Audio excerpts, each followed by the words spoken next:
there! Good morning, good afternoon, good evening, hi. Oh man, I gotta get through more of Corpusant. I might have to start the event before or the current event before I do part 2. It's okay though. We'll see what happens. Hopefully up to 1.5 is good enough. If not, But you know what, without further ado, Carrion Crow. The crow that pecks at putrefaction is content to sink further into the abyss. Ooh, the abyss. How edgy sounding. There. The heavy metal door seals shut, hedging out the clamor of the outside world. Inside the lab, the only sounds are low humming made by various precision instruments echoing in the spacious interior. There's a faint scent of disinfectant in the air, blended with the unique static odor produced by electronic equipment. The atmosphere here is oppressive and choking. In the center of the room is a specially made chair. It has a high back, and its metal armrests have manacles built into them. The chair is covered in various complicated buttons and indicator lights. Its surface is made of some kind of black material that looks cold and hard. Fancy chair. Alva has been stripped of all her equipment and bound to the chair. Oop! Her head is lowered and her eyes are dark. She is currently shut down. Cables of various thicknesses are plugged into her body. They're connected to devices surrounding her. A huge monitor displays constantly shifting complex data and waveforms. Several lab-coated marionette doll researchers are working around Alva. They received extensive and sophisticated biosynthetic external customization so their facial expressions look exceedingly lifelike. However, the way their fingers fly across their keyboards exudes an inhumanity that is difficult to hide. From time to time, they'll glance up at the data on the big screen and frown, as though they've encountered some problem. One researcher carefully adjusts the cables coming from Alva, ensuring there's a good connection to the equipment. Another researcher carefully studies the data on the screen, constantly taking notes. Yet another researcher is holding a tablet PC, but a closer inspection reveals that they are actually playing a game. Me. Click. Suddenly, the sound of a heavy metal door opening shatters the lab silence. Hi, Igla. Igla's stride is even, like a society gentleman entering a grand theater. Her gaze coldly sweeps across the room and instantly locks onto the researcher who's playing solitaire in the corner. Never mind, not me, I don't play solitaire. Her lips curl with an almost undetectable disgust, but she maintains her composure.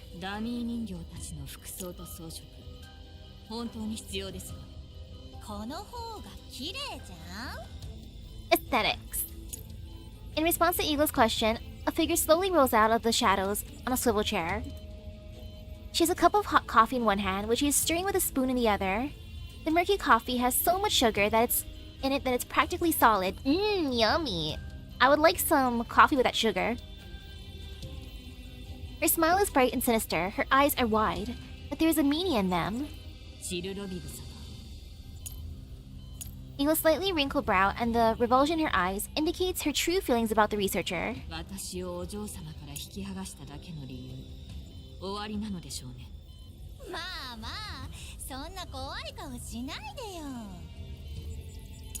Chillabig tilts her head back and finishes the coffee in one gulp, then spits it all back out.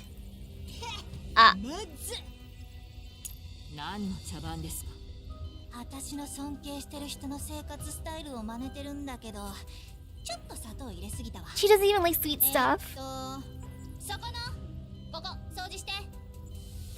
A marionette doll steps in from the sidelines and cleans up the floor. Chillabig chuckles and puts a sediment-filled mug back on her table, then kicks off the ground to set her spinning chair revolving until she gets dizzy.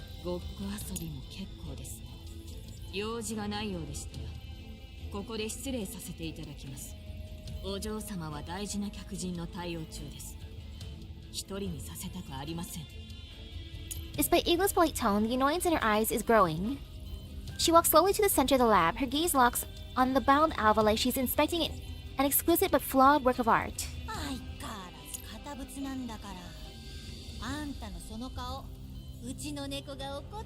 Chillabig has a cat? That's cute. Chillabig laughs in a melodramatic way and even jumps out of her chair, hopping and skipping over to Igla and making a kitty's got claws gesture at Igla. 相変わらずのユーモアセンスをお持ちで。早くしてください。お嬢様が待っているんです。お嬢様、お嬢様。いっつもそれだね。Well, yeah, she loves Orphelune. 焼いちゃうな。まあ簡単に言うと、この子へのハッキングは失敗。もう目も当てられないくらい大失敗。Wow. Chilibig's tone suddenly switches to a theatrical depression. She collapses into her chair, face falling into a mask of exaggerated despair as she tilts her head back to gaze at the ceiling. メンタルは完全にロックされてて、107通りくらいの方法を試したんだけど、全部ダメだった。これが噂に聞くパンドラコードってやつ。10年経っても解読されてないと。これだから天才 That's impressive. なんだよね。とにかく直接接続によるハッキングは不可能。はあ、やだやだ。そんな集体をわざわざ晒すために私を呼んだのですか？だってこうなったら第三世代人形様の力を借りるしかないじゃん。ジラードグループにあんた以上 Is Eagle gonna break Alva? 強い人形はいないでしょ。あなたを助ける義理は。そりゃあ。Eagle glares coldly at Chilibig, who responds with an ingratiating and annoying smile as she rubs her hands together. お嬢様の楽園計画がうまくいくために決まってるじゃん。Ah, yes, all of her Project 箱 Eden. を奪ったということは実験に使える情報が詰まってるからかもしれない All で for しょ。 you, な Eden. らきっと役に立つって。ああ、やっぱりそれだけじゃ納得しない？ Eagle lightly adjusts her cuffs with her slender fingers. Her movements are simple, but there is a chilling pressure in them. 彼女を起こしてください。ほう、本当に？じゃあ起こしちゃうよ。Lulu.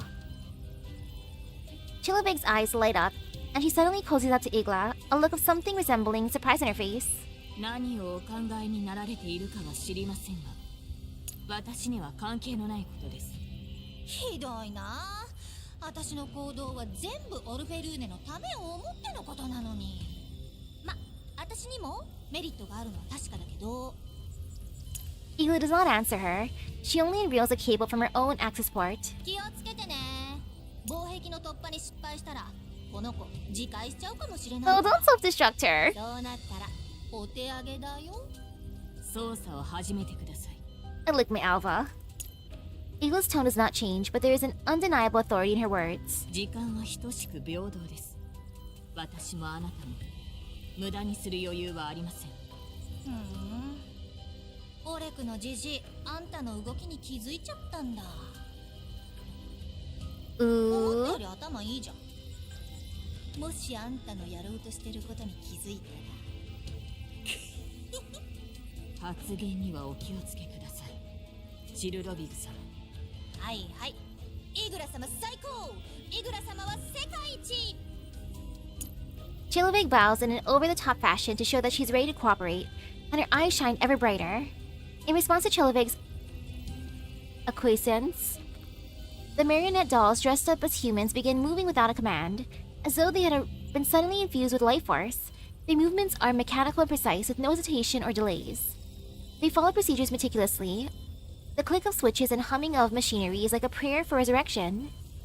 Electrical current flows through the cables plugged into Alva and into her entire body. She reflexively struggles and groans in pain. However, the bindings which secure her in place leave her unable to move. Ooh, hello, welcome, welcome. Ooh, thank you for the raid.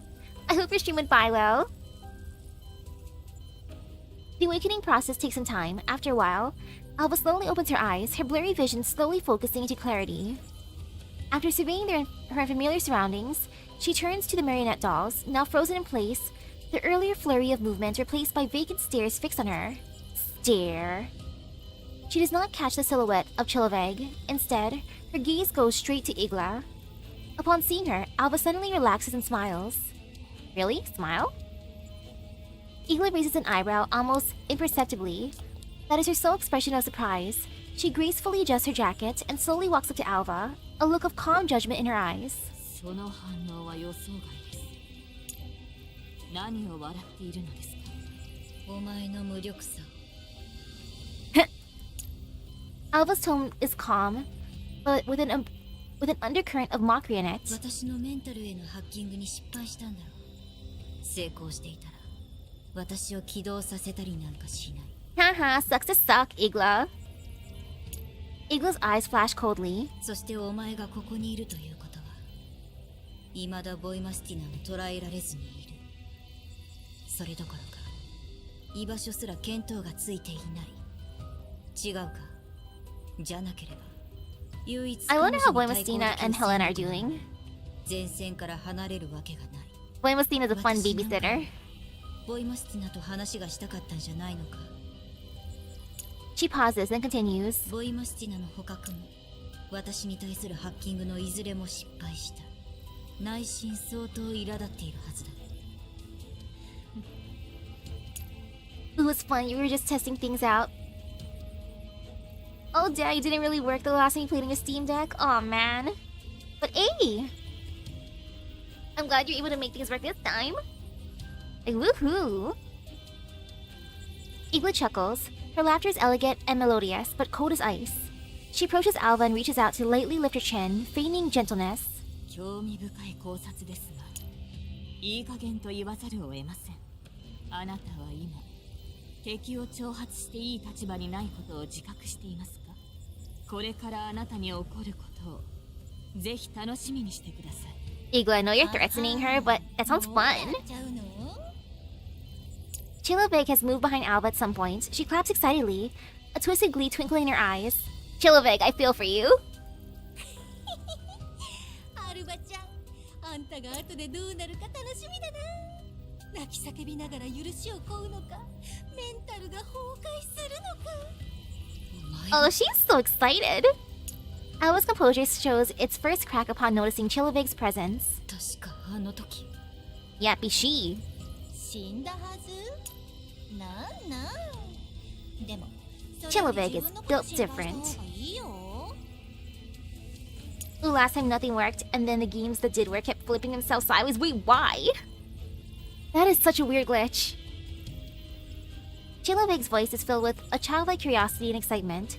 She bends down and speaks into Alva's ear, but she does not whisper, ensuring that Igla can hear her too. イグラって普段は超真面目だけど、結構えぐいからね。 Wait, in private? Oh?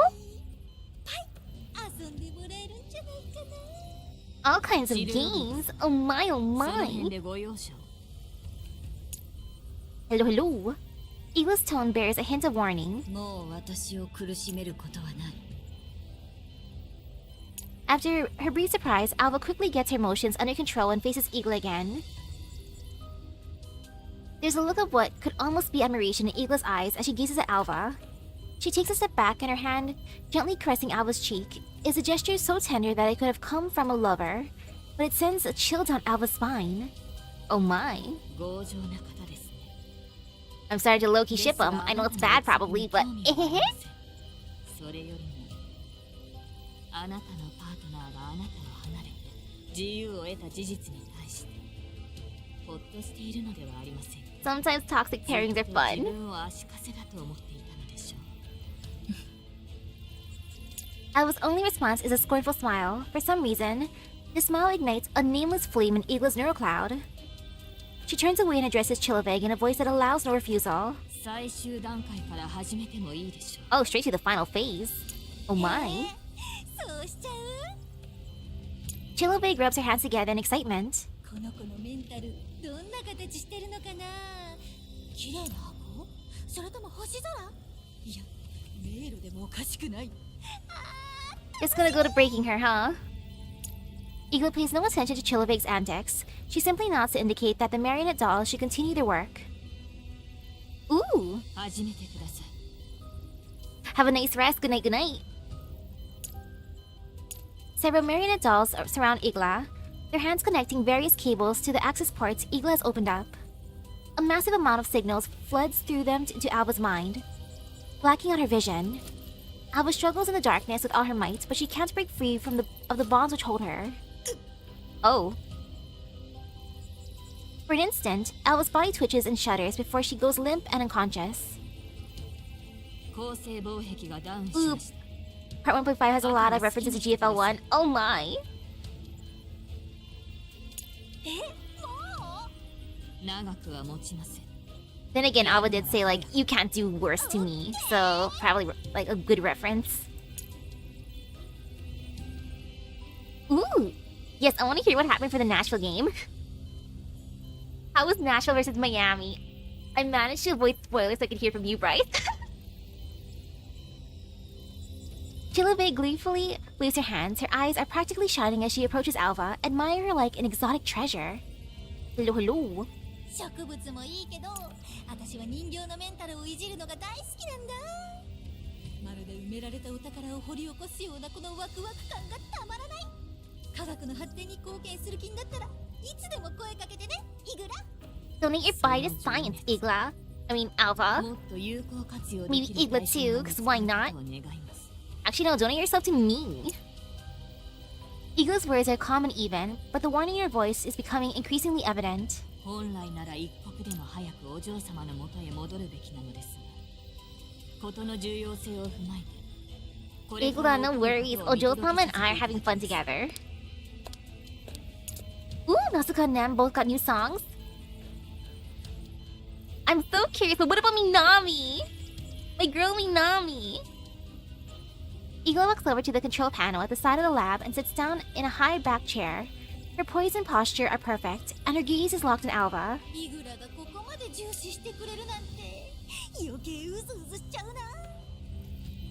Ooh, 4-1 victory. Nice. Honey Mukhtar scored 2 goals, Sam scored 1, and Andy Najjar scored 1. Oh, wow. Especially if they were tied 1-1 at halftime. Like, great job, Nashville. Now they gotta release some cool stuff. Like that one jacket. Ooh. Ah, Minami's song is too good to get top, so she only gets one song.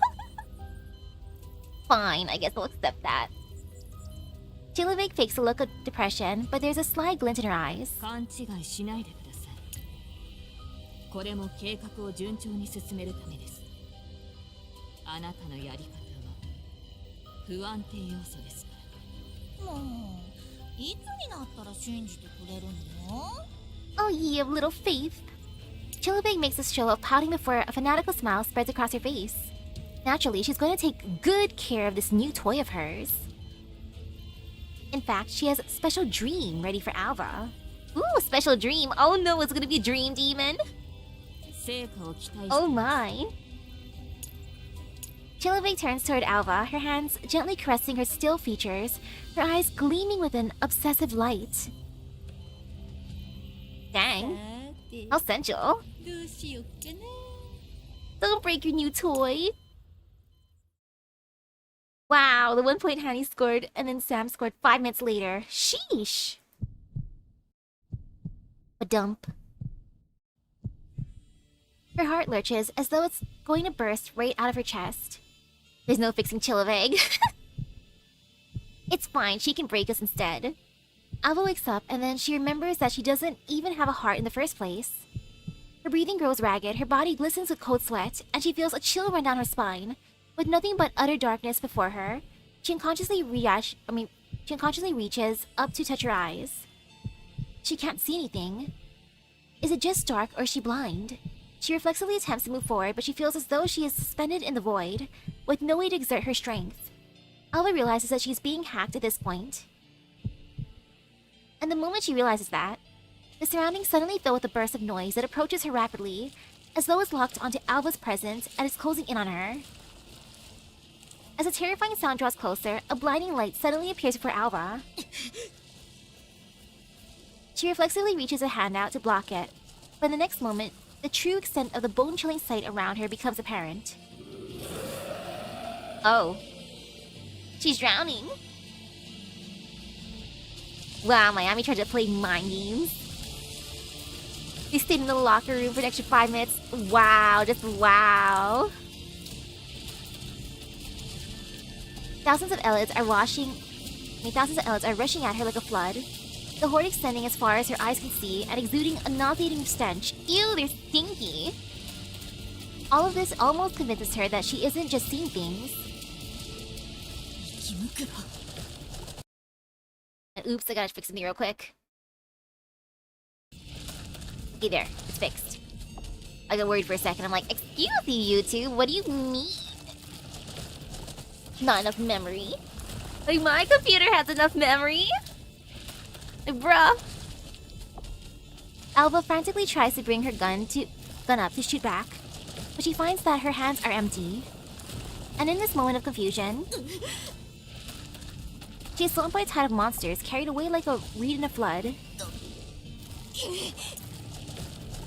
She struggles with all her might, her steely fingers ripping limb after limb away from the Elids' bodies.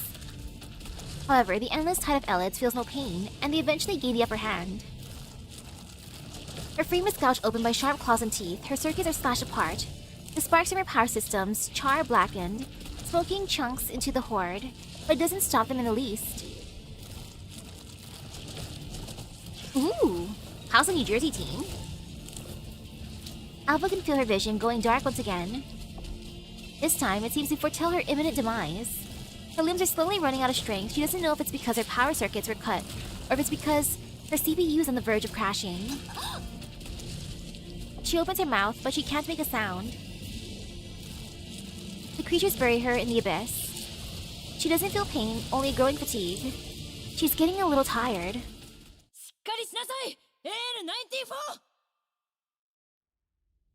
Just as Alba's about to doze off, a mighty force suddenly grabs her arm and pulls her out of the Elid horde. Aww, this is sweet.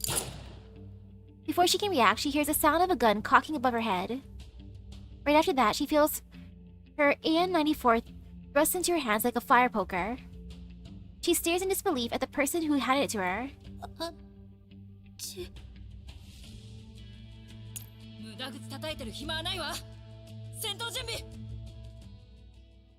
Angelia?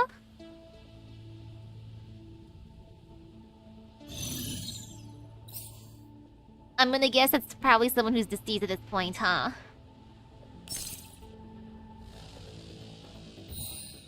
So Angelia looks cool. Oh, former commander of the Task Force of Phi. Ah, yeah, she died 10 years ago. R.I.P. to Angelia. Ooh, 8th in the league compared to Nashville at number 1 and Miami at 2. Oh, dang. 7 wins is pretty good. It's lucky number 7 versus, wow, number 13. Maybe they're gonna plan to lock in, but oof. Spotless Swan, the most beautiful, precious, and pure feather in the world.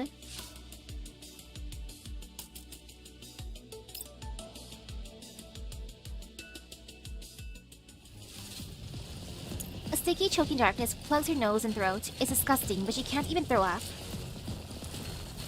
Oh no, you made her kill her. Oop. This is the only thing Alba can feel right now. It's as though she's drowning in a huge swamp, unable to breathe or move. Roars slam into her ears, accompanied by the nauseating sounds of chewing. Munch munch. They're Elids. These aren't the usual Elid creatures, but human-based infected, surging toward her like a flood. Oh no, they're zombies! Alba's never seen such a variety of Elids before. Yet the monster before her eyes takes all kinds of forms. Some look like beasts, others resemble insects. Still more pure human, but all of them radiate the same terrifying presence. Part 1.5 for Corposant. Their claws could easily rend a doll's armor, and so Alba fights back with all her might, her gun spitting fire and bringing down one Elid after another. However, more Elids rush up to meet her, as though they were endless. Alba can feel her bullets hitting them, even smell the charred odor in the air. Meat. However, these monsters appear to know no fatigue or pain. There are far too many of them. A powerful sense of helplessness fills Alba's neurocloud, a profound realization that nothing she does matters, driving her to lower her gun. At the sound of the sharp rebuke behind her, her frame shudders as she frantically reloads and starts shooting once again.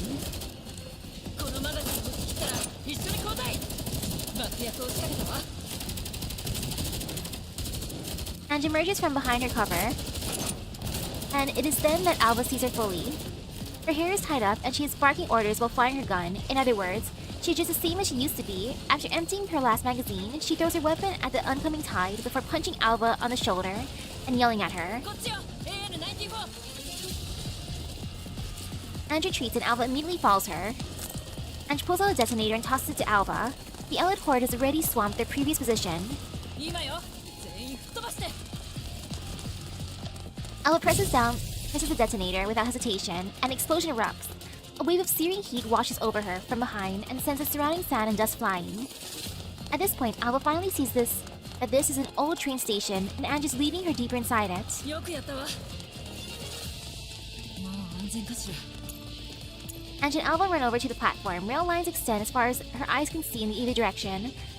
But there are no train carriages within the station. The place where the train should be is instead full of monsters, their eyes filled with savagery. They emit low growls as they slowly begin to close in. まだのやつね AN94 弾は残ってる Alva looks down at her weapon. All she has left is the final magazine that's already loaded into a rifle. Meanwhile, Ange pulls out the MP443 at her waist and her combat knife before smiling bitterly at Alva. 熱車が駅に着くまで持ちこたえるしかなさそうね Even a knife. 生き残るわよ What a badass.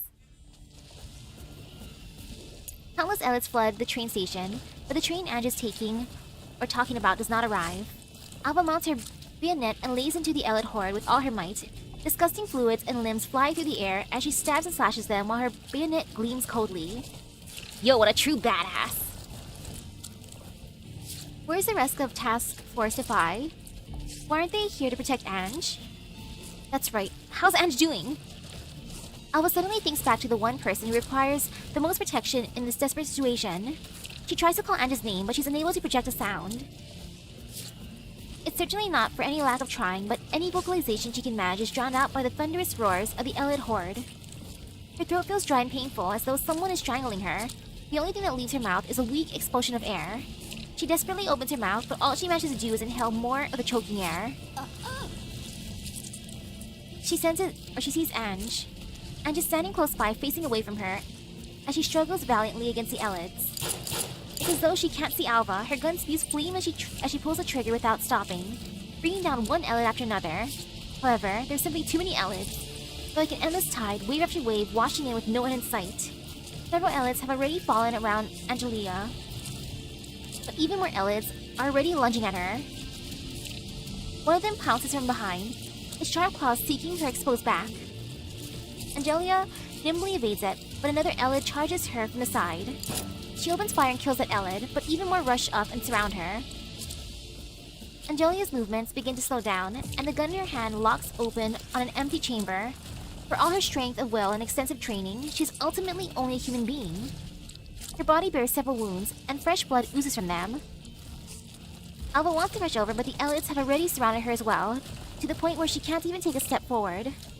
Ange. All she can do is watch the horse swallow up Ange, powerless to help. This powerlessness is very familiar. No, you got this! A huge elite throws itself at Ange and knocks her to the ground. Alva reflexively reaches for the gun at her waist, but her hand finds nothing. At almost the same time, she sees Ange's pistol on the ground. It is the MP443 that has accompanied her for 10 years. Ange tries to struggle to her feet, but the elite's sharp claws have already pierced deep into her body. Ow! Crimson blood stains her clothes instantly. It is a more visceral and shocking sight compared to how electronic components are exposed when a doll's synthetic skin is torn open. Ange collapses to the ground, still struggling weakly. Alva can also see that she is looking at her. While her eyes are filled with pain and refusal to accept her fate, there is no fear or despair there. Her lips are moving slightly, as though she's trying to tell Alva something. However, Alva cannot make out what she's trying to say. All she can hear are the howls and roars of the monsters. Suddenly, Angelia pounds the ground, and all the surrounding sounds vanish, as though Alva had gone deaf all of a sudden. The fallen Angelia suddenly kicks away the elid, attacking her, and shouts at Alva. In a world of silence, her voice is clear and almost deafening. Notte! Oh, the train's here! Sound suddenly returns to the world. The elid's howls pierce the silence first, then the urgent blare of the train horn as it thunders into the station. She she can also hear a machine gun firing from behind her. The elements surrounding her collapse to the ground. 大変そうですね、先輩。 Who are you? RPK-16. Oh, member of Defy who betrayed them. Ah, and was the reason Ange got captured by Paradeus. Oop. After they experimented on her, they basically replaced Ange's brain with RPK-16, which killed Ange. Oh no! Okay, so these are the two. Oh. Oops.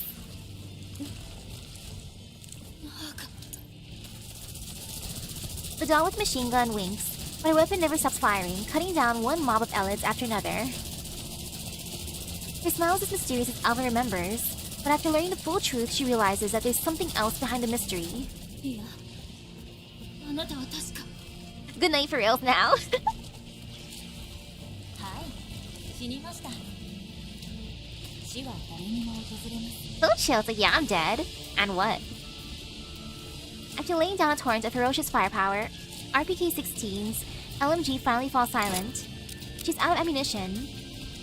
でも人形は死とは言わない。あなたも同じです、アルバ。ほら、列車に乗らないと。 Get on the train. All Alba feels is a stabbing pain in her neural cloud. It's as though she's forgotten something very important.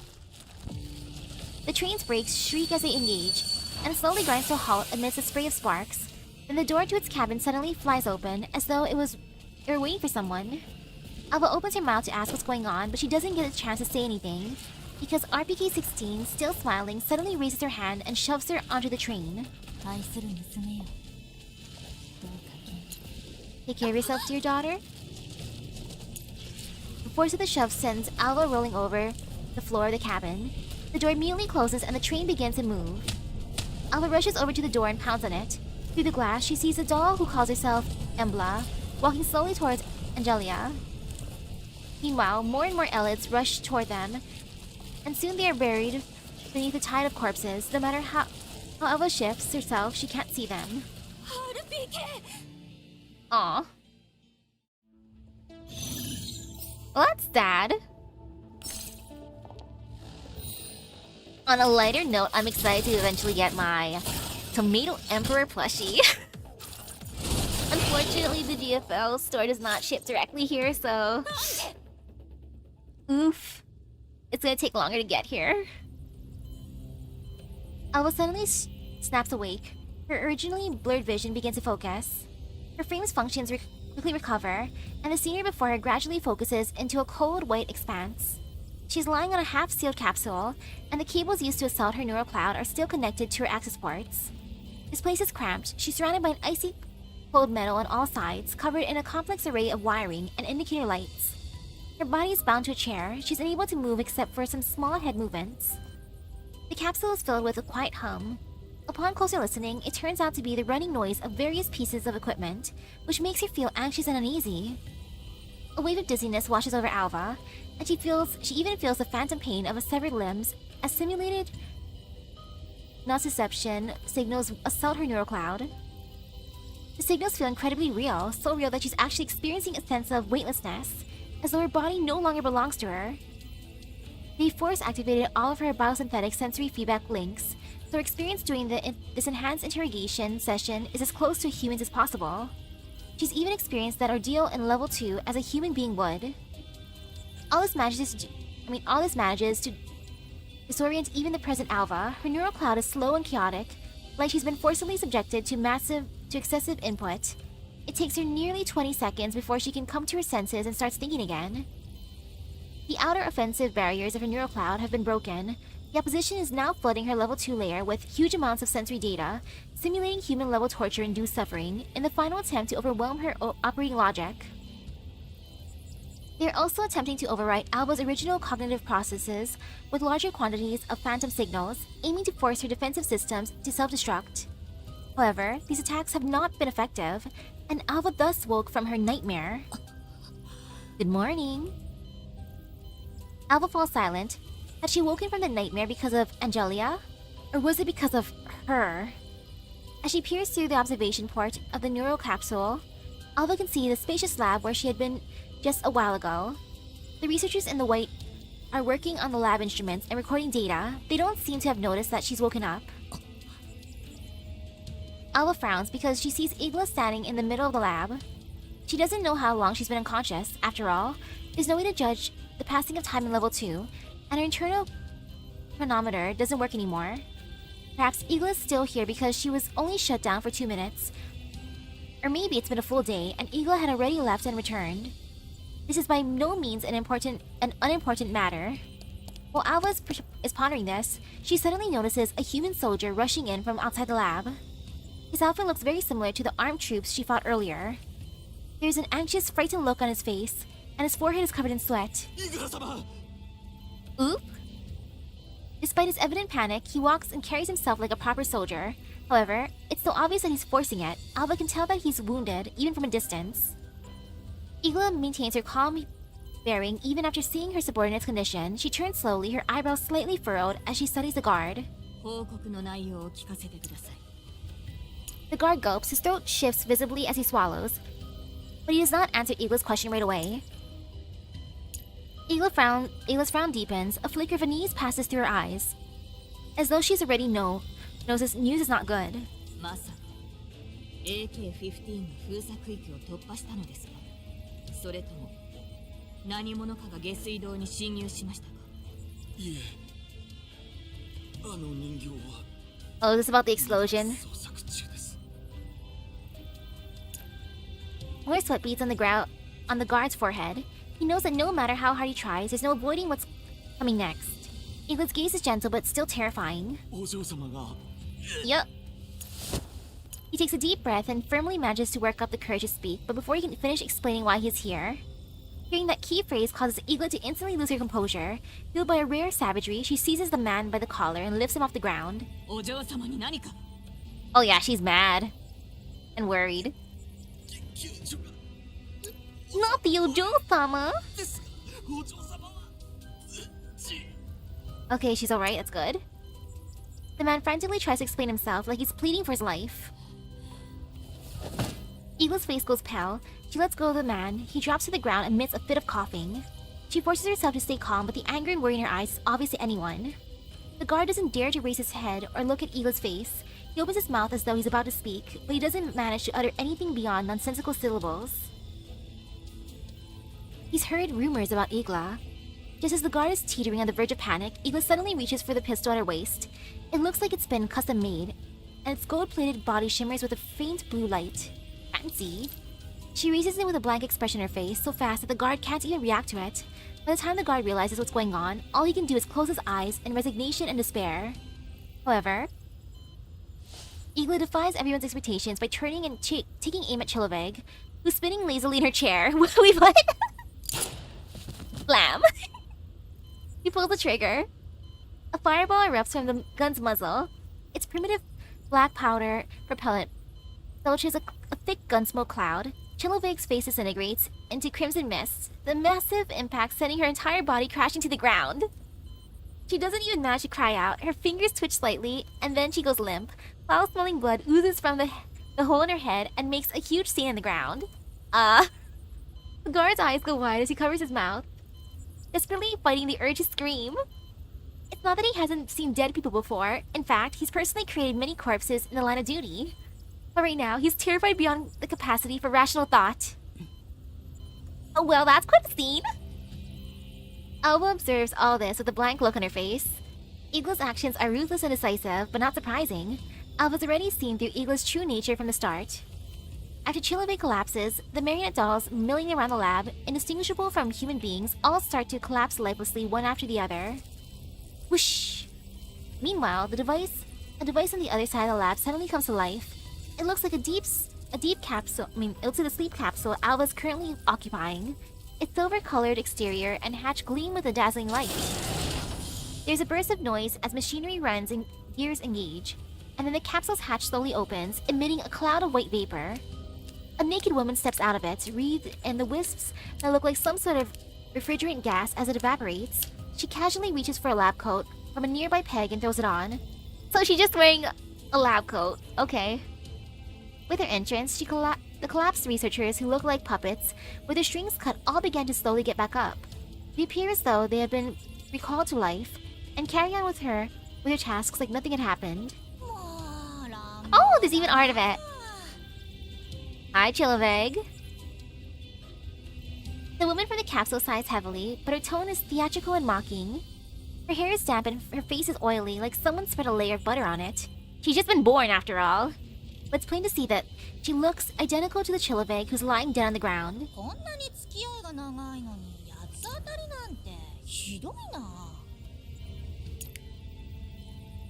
Yeah, what would happen? Would she just respawn an infinite number of times? As she says this, she snaps her fingers like she's performing a magic trick. In response to her signal, several researchers like the one who cleaned up the coffee smell before promptly appear from a corner of the lab. They begin clearing away the corpse and the bloodstains. Their movements are swift and practiced, as though they've rehearsed this countless times before. Or maybe they've had to perform this procedure innumerable times before. After carrying the corpse away, mopping up the blood and re-waxing the floor, everything is back to how it originally was. Hello, hello. It's as though nothing had ever happened.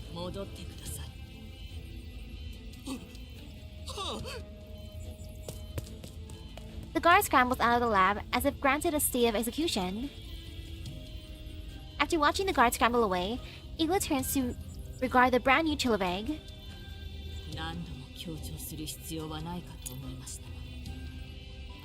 Overestimate your intelligence.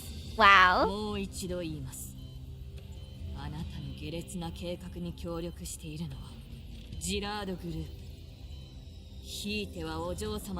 Like, I don't like you, but Ojo-sama likes you. So I'm gonna put up with you. Barely.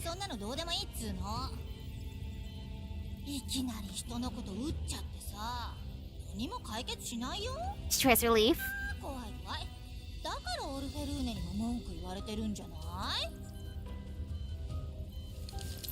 A wisp of smoke coils up from the barrel of Igla's gun as she takes aim at Chillaveg again.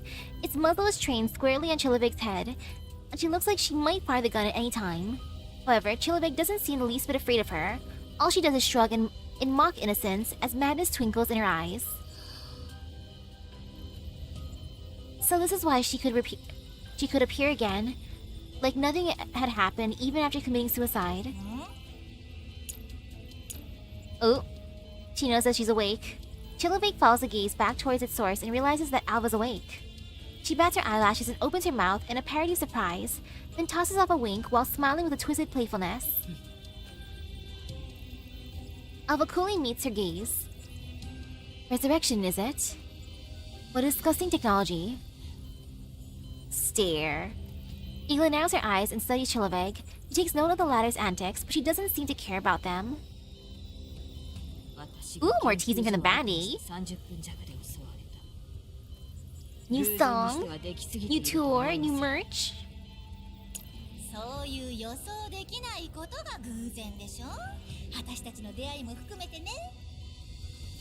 Chillaveg turns and plays like a kid, her lab coat flaring out in the air around her.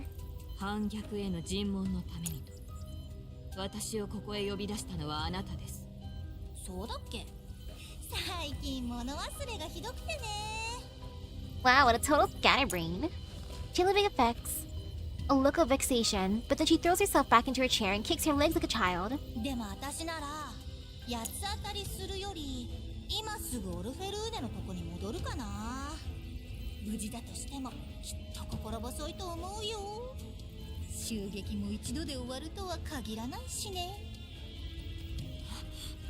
Oop. Igla's face turns pale and a momentary panic flashes through her eyes. Then she adjusts her jacket, holsters her gun, and her movements again regain their usual smoothness.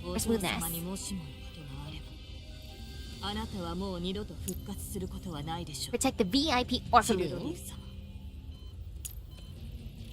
You think Chillaveg feels Agnes Tachyon coded?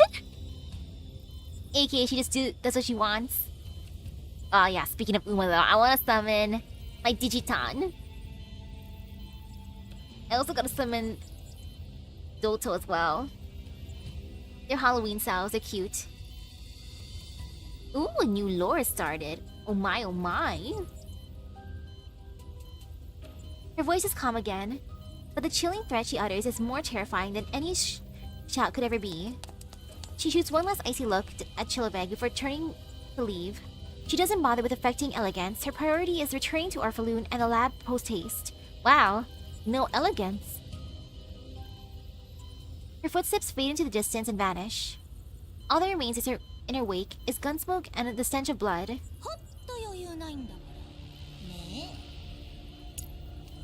After Igla leaves, Chilovig jumps out of her chair. She spins around happily like she's putting on a show in this lab, which only has marionette dolls in it. Alva knows Chilovig is talking to her. However, she has no intention of replying. Chilovig skips over to Alva's hibernation capsule. The hem of her lab coat drags on the ground, and her bare feet make a paddling sound as she moves. Or padding sound. Like a curious child, she taps on the observation window and cranes her head to peer at Alva inside the capsule. Don't tap the glass. That's rude.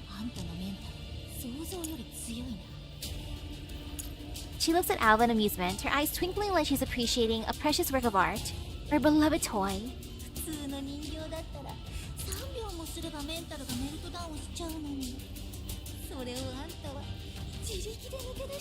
Like, Alva, no wonder why you're my Oshi.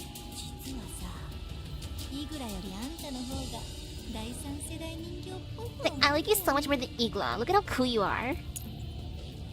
Alva looks at the Naito researcher before her.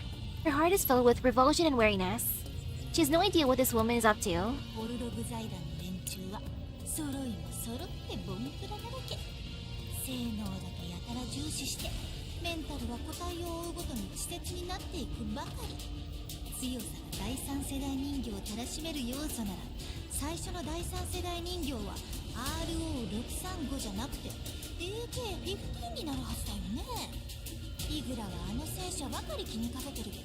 Igla's got her little girl crush.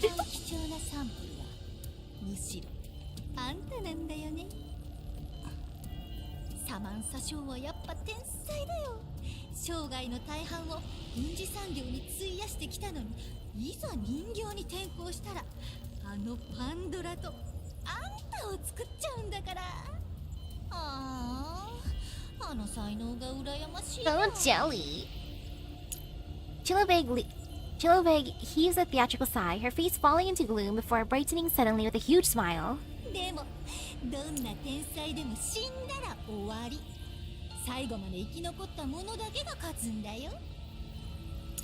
She indicates herself with her right thumb. Despite her beaming smile, there's a frigid edge to it.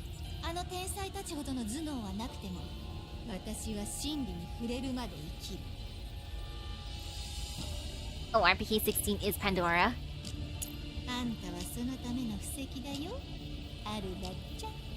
My cutie. Chilovig bares her teeth in a grin that as she knocks on the observation window, like she was rapping on a pet's fishbowl.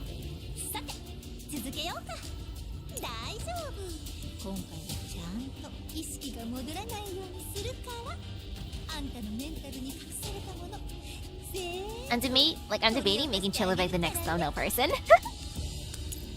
Saying so, she saunters over to the control panel in front of the hibernation capsule, shoves away the marionette doll working there, and begins operating the instrumentation herself. The capsule emits a low hum in response to Chilovig's manipulations, and Alva feels her mind go blurry again. Darkness envelops her once more. The last thing she sees before she passes out is Chilovig's playful, excited expression, and then she plunges into darkness. But this time, she does not know if she will awaken again. Good night, Alva. Confirm, because I want to read the next description. As one does, you know? Transcendent Violet. Only through destruction can one truly reach the far shore. Okay, how bad can this be? 指揮官、研究所に侵入した敵は全て撃退したわ。404の一番隊が残敵と交戦中。そよ風小隊もここへ来てる。404に繋いで。ええ。来るかい。状況は？交戦中です。敵の装備は強力です。 Oh dang. 所属は判断。 Armed to the teeth. 生け捕りにしますか？いや、殲滅を優先して。情報はその後集める。了解。ですが数は相手の方が上です。オルフェルーネを狙 We need to protect これから彼 Orphelune. 女を避難させる。それが済んだら私の位置へ接近して。 I cut the connection and turned to Groza and Kolf. ひとまず404に時間を稼いでもらう。コルフェ、そちらの状況は？研究所の職員は全員逃げました。武装警備がいないんですね、ここ。じきにジラードか警察が来るはずよ。それまでオルフェルーネを保護する。彼女の位置はわかる？さっき最上階まで逃げたのを見ました。あそこか。わかった。すぐに向かう。 Orphelune, avoiding stray rounds from the firefight between the unknown forces and Squad 404, we rush up to the rooftop. We smash through the glass doors of the experimental complex and force our way inside. In the isolation chamber where Orphelune has demonstrated an experiment for me not long ago, a figure sits there blankly, knees hugged to her chest. Eagle's gonna be so happy though. She'll be like, wow, you protected Ojo-sama? You know what? Here, I'll make you more coffee. Rosa and Kolf check the surroundings. No armed personnel are in sight. I stole my weapon inside my clothes and strike quickly toward that figure. オルフェルーネさん。あなた、どうして？ I'm here to protect you, Ojo-sama. 車に乗る前に煙が立ち上がったのが見えたので助けに。記者なのに英雄を気取らないで。 We'll protect you. Her tone is harsh, but the panic and tears in Orphelune's eyes betray her true emotions. I hurry over to assess her condition. Though she's trembling all over, she doesn't appear to have any external injuries. Judging by her breathing, her internal organs likely weren't damaged by the explosion either. I extend my hand to Orphelune. After hesitating for a moment, she finally takes it and stands up. 研究所を襲った連中は撃退されました。撃退？でもここに警備は？私たちが撃退しました。あなたたちが？ Yes, Orphelune. とにかくここは危険です。早く逃げましょう。冗談じゃないわ。ジラードグループの次期当主があんな奴ら相手に逃げるだ It's な not んて。 being frightened off. It's それに a strategic そんな retreat. 実験データを消されるわけにはいかないわ。 Ah, the data. Despite her tough words, Orphelune almost drops the haphazard pile of data pads and test tubes in her arms. She bites her lip, trying to shoulder everything on her own. そんなこと言ってる場合ですか。植物ならまた育てればいいですが、あなたに何かあれば全部終わるんですよ。私に何が起きるっていうのよ。私がこの私が Your... Her voice suddenly trails off as if she's talking to herself. この研究がなければ私はきっと自分を見失うわ。あなたはまだ20代です。これからいくらでも巻き返せます。フランクフルトで生き残ったんでしょ。なら今回も同じです。 Orphelune's eyes flicker slightly, as though a memory has been stirred. そうよ。ついでに研究所を一時的に移すのもいいかもしれないわね。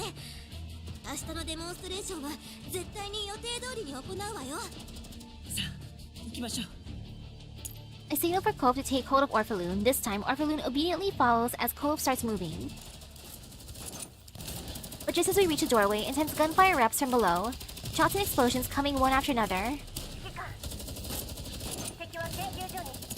Oh no! 分かった。できるだけ食い止めて。今からオルフェルーネを連れて離脱する。了解。お気をつけて。 The firefight downstairs intensifies further, and several rifle grenades come flying towards the rooftop. 出て。 Oop! I shoot Orphelune as we dive toward the doorway.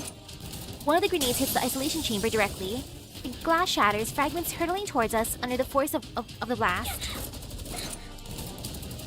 I'm sorry, Ojo-sama! Orphelune cries out, her face strained as she tries not to show too much pain. I look down and realize that a shard of glass has lodged itself squarely in her leg. Oh no! コルフェ。 Chloe picks up a pair of lab forceps and carefully pulls out the glass shard. Then she rinses the wound with distilled water and applies an adhesive bandage meant for emergency treatment. Ouch! もうすぐ安全な場所に着きます。我慢してください。これくらいの傷。 Oh yeah, just a scratch. It's flesh wound. Even as she says this, a small sob escapes Orphelune. She bites her lip hard, as if ashamed of her own weakness. この建物に守りやすい場所はありますか。正門は敵だらけ。突破するのは危険です。下に防空壕があるわ。わかりました。 He proceeds with extreme caution toward the air raid shelter while being targeted by successive explosions and attacks. 足大丈夫ですか？平気よ。 Orphelune endures the pain along the way, still trying to maintain her pride. フランクフルトの時の方がよっぽどひどかった。あの時イグラはまだいなかったから、お父様が私を助けて。Tosan? Orphelune's voice suddenly wavers with both nostalgia and unease. イグラはまだなの？どうして？ I know, right? How could she not be by your side at a time like this?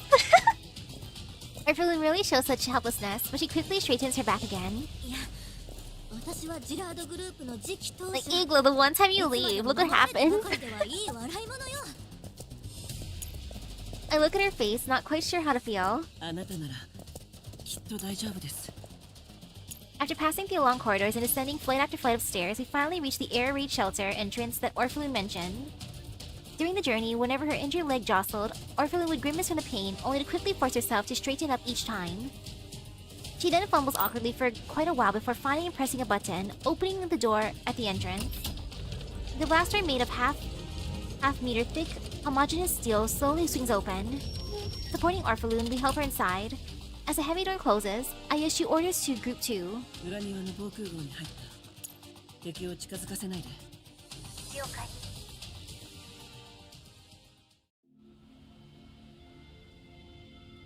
Igla, how close are you at this point?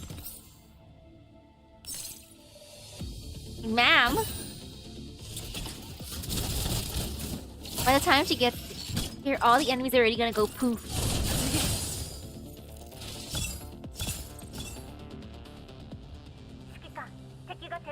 See, look, they're withdrawing. They're going poof. やっと諦めてくれた？ Or no? Oh, Igla's back, finally. イグラ早かったわね。到着まであと3分。このままでは鉢合わせしてしまいます。撤退よ。彼女との衝突 Yeah, do not engage. 狙いはオルフェルーネに違いありません。指揮官の方こそ It's fine. ください。私たちなら大丈夫。そっちは離れた位置から防空壕を見張ってて、今のままではイグラに勝てない。むやみに攻撃しないように。了解。 Do not get in the way of an angry Igla. ありがとう。 The attackers seem to be withdrawing because they've also received news of Igla's return. Something is fishy about the Gerard group having such up-to-date information about the situation within the research facility. There are emergency medical kits inside the shelter. Hope takes one and redresses Orphelune's wound. Orphelune nods and thanks to Kof, but she's still trembling. She's still clearly worried that the enemy will make their way here. I step forward to reassure her. もう大丈夫ですよ。襲撃は終わりました。あなたたちどうして武器なんか持ってるの？ Yeah, we're special journalists. 近頃は物騒です It's から。 definitely a high-risk 護 profession. 身用に射撃を学んだことがありまして。そういうものなの？オルフェルーネさん、この研究所は過去に襲撃されたことはありますか？いえ、一度もないわ。ここはずっと安全だったし、機密保持のためにグループの警備も置かなかったわ。それはおかしいとは思いませんか？どうして？リビューはずっと平和だったの？ We need guards. So this attack was likely triggered by recent events. Is the goal to destroy the research, or are they coming after the young lady? If the young lady is a key figure in Project Eden, there's certainly no shortage of forces who'd want her gone. 指揮官離脱しました。イグラが研究所に入りました。 Oh, Eagle's here. Mama's home. あなたたち、本当に記者なの？さっきからのやりとり、どう見ても。A sudden deafening crash interrupts Orphelune mid-sentence. Boom! The shelter security door is blasted open with a massive hole. The tremendous impact twists and wraps the heavy steel door. She could have opened the door nicely, but no, she's so worried she just tore it off or punched it open. As the dust settles, Iglo's figure appears in the doorway. The scabbard of a slender rapier at her waist gleams with subdued silver light, mirrored by the silver and gold pistol in her hand. Her posture is immaculate, not that of a doll who blasted through a steel door, but of an aristocrat stepping into an opera house. Igla raises her gun, aiming it directly at my head. Step by step, she walks slowly toward me. ご歓談の最中に申し訳ありません。今すぐお嬢様から離れてください。 Yes, yes, we're gonna walk こ away れ以 from 上 the お嬢様に不 Ojo-sama. 快な思いをさせるものなら強行手段に出ます。 Igla's voice is glacially cold. At my signal, girls and Kolf do not draw their weapons. I lock eyes with Igla, refusing to bend to her will. イグラ、やっと来てくれた。 Orphelune's eyes glisten with joy, and the composure she forced upon herself completely crumbling. Igla steps forward, the sound of her heels is clear and crystalline. She bows slightly, left hand to her chest, in a flawless gesture of courtesy. 遅れてしまい申し訳ございません。 See, look, Ojo-sama's fine. お怪我を。 I mean, she's injured, but it's not our fault. For the first time, Igla's voice wavers ever so slightly, though her near-perfect posture doesn't change. Guilt flashes across her face for an instant, swiftly replaced by resolute restraint. She drops to one knee, right hand to her chest, performing an impeccable oath of loyalty. これはお嬢様の助手として耐え難い屈辱です。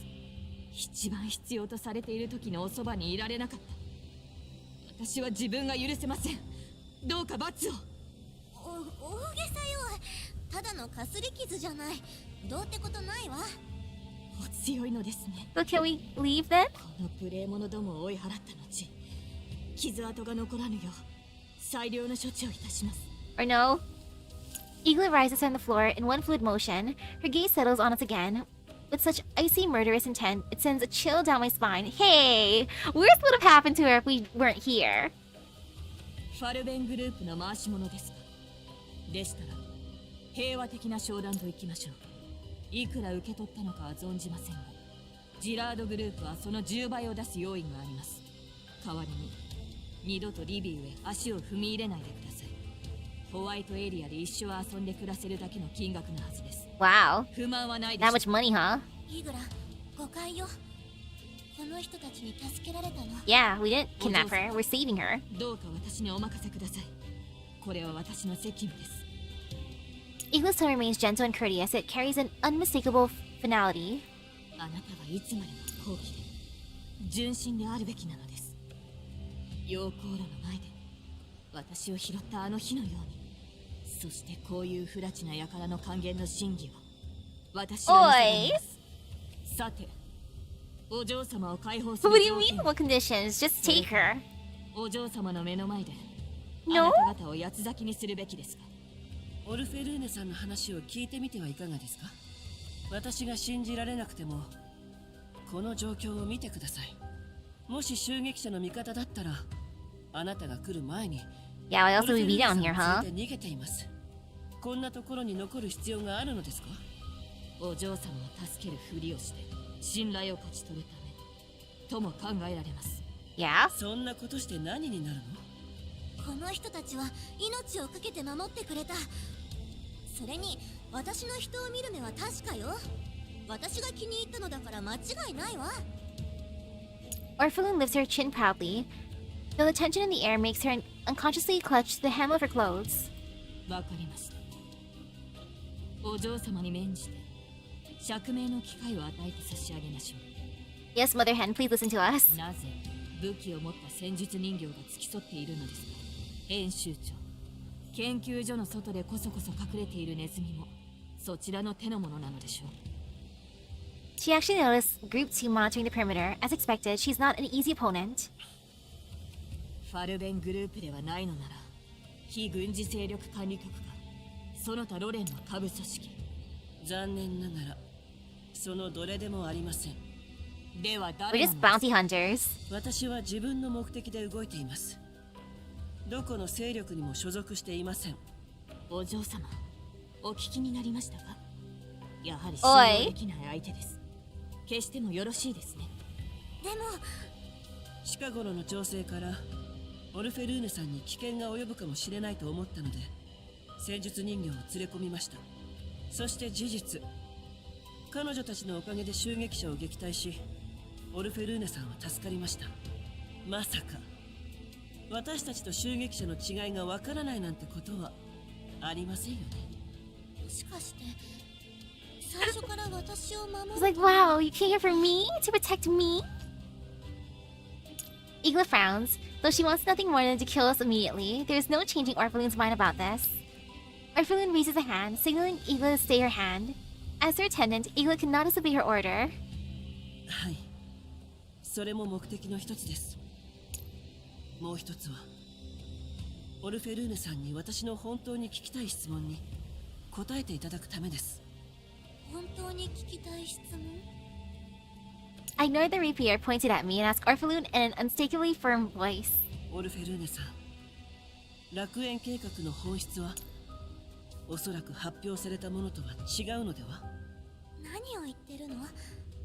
楽園計画についてならさっき見せたものが全てよ。あなたは確か研究にあたって技術援助を受けたとおっしゃいましたね。それは誰から受けたのか教えていただけませんか？ Ooh. Igla's posture shifts subtly, a sharp edge flashing in her eyes. She steps forward half a pace, the sound of her heels echoing clearly in the shelter. お嬢様にそのような質問にお答えする義務はありません。 Oh yeah, she's 重ねて警告します。 getting even angrier now. 私が未だ攻撃を開始していないのはお嬢様に血生臭い光景を見せ Like, た be くない careful what you're gonna say around Ojo-sama. Completely unlike her earlier inflammable demeanor, I see unmistakable anger in Igla for the first time. I must have hit a nerve. 指揮官、イグラの頭部に狙いを定めました。いつでも撃てます。 Lukai's voice comes through my earpiece. I remain outwardly calm and decide to press on. But before I can speak, Orphelune begins on her own. 大丈夫よ、イグラ。隠すほどのことでもないわ。さっき少し喋ったし。彼女は同じ植物学者よ。前は遺伝工学を専攻してたけど、10年前から植物学に転校した。名前はチルロビグ。親友よ。ネットで調べれば出てくると思う。正 Let's see what her profile looks like. Will she look 初めてあなた smug? と会った時、なんかチルロビグに似てるなと思ったの。 Exactly. I do not wish to traumatize my daughter more than she already has been. So leave before I paint the walls with your blood. その時、あの子が現れた。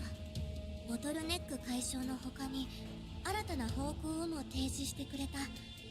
私の植物が人類の未来を導くと How いう nice, 理念 Chilloveg. に完全に賛同してくれたのよ。粒子変化の媒体問題もあの子 So が解決した。 helpful. それがあの花たちなの。あの子には本当に感謝している。数少ない私のことを。 Orphelune suddenly stops, unwilling to continue. とにかくシルロビグにはいろいろ助けられたの。はい、私の答えは以上よ。 Orphelune turns away from me. Her shoulders are trembling slightly, and her voice has lost its earlier edge. 次はそっちの番。 Her voice quivers. あなたが取材しに来たのは本当に私の研究に興味あるから。はい。でも編集長なんかじゃない。 No, not editor-in-chief. はい。違います。 Sorry, your article's not gonna come 本当 out. に興味があります。 Unless... ただその理由はあなたの研究がとある邪教と関係があるからです。シルロビグもその一員かもしれません。邪教？パラデウス。この名前に聞き覚え。 Oh, we're just being blunt with her. Orphelune looks bemused. She glances at Igla, then slowly shakes her head. 私の知る限りだとあなたが受けた援助はパラデウス由来の可能性が高い。パラデウス。あのドイツで有名な？あれは汚染エリアで何千何万という人間を使って人体実験を繰り返してきた邪教です。昔滅んだはずなのですがまた復活しました。そして人体実験の成果がその技術援助につながった。嘘よ、いい加減なこと言わないで。エピフィラムのことを思い出してください。粒子の媒体となる植物など自然発生するわけがありません。 Oop. あれは何者かが明確な意志を持って作ったものです。汚染エリアでコーラップス粒子を拡散し、人々を傷つけるために。そんなことができる人間、あの植物の由来、本当に何も知らないのですか？そんなこといや。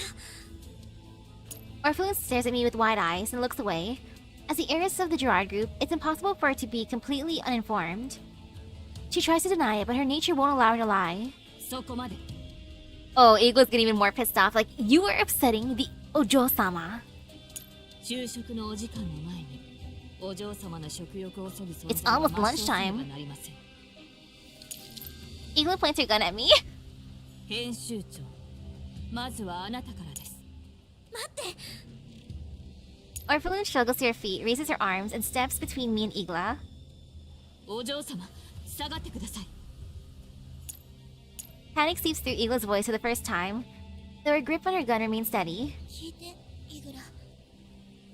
あなたはずっと私のことを守ってくれて、私の代わりに全てを決めてきたけど、今回は自分で向き合うわ。それくらいの勇気もなければ、世界を変えるだなんて少子千万よ。 There's no trace of forced arrogance in Orphelune's voice now, only a mix of determination and vulnerability. Igla's hand trembles slightly, and she slowly lowers the gun. Orphelune turns back to look at me. シルロビグが邪教に所属しているかもしれないって話よね。人体実験なんてそんなの許されていいわけがない。でもあの子からは植物学 Well, に yeah, 対す she る could have 情熱 genuine を感じた passion の。 and sincerity towards botany, たとえ but あの子が悪い人でも the other stuff. あの子の知識で研究が前に進んだのも事実。でもそれは無数の悲劇の上に成り立ってるんですよ。ええ、そうかもしれないわ。あなたの言ったことが本当だとしても、楽園計画が進めば世界中の人々を救うことができる。放射線に苦しむ人も、イエローエリアで生存が脅かされている人もみんな助かる。たとえ後ろめたい事情があったとしても、知識自体に善悪はないわ。でも私ならその知識をいいことのために使える。今日の取材で見たでしょ。放射線をエネルギーに変えられれば、人々の暮らしを改善させるだけでなく、無意味な単純労働から労働者を解放することもできる。そうすれば、より多くの人が生産的な活動に従事でき Creative る and わ。 productive work sounds nice. そんな世界が実現したとき、果たして私の研究が悪だったと本当に言えるの？科学がどういう結果をもたらすかは、それを扱う人間次第よ。あなたの研究が悪用されない保証はありますか？それは確かに科学に善悪はないかもしれません。しかし逆に言うと、制御する術を失えば悪魔の道具になりうる。そして誤った方法で正しい結果は導き出せない。私はそれを見てきたんです。フランクフルト事件の生き残りなら本当は分かっているはずでしょ。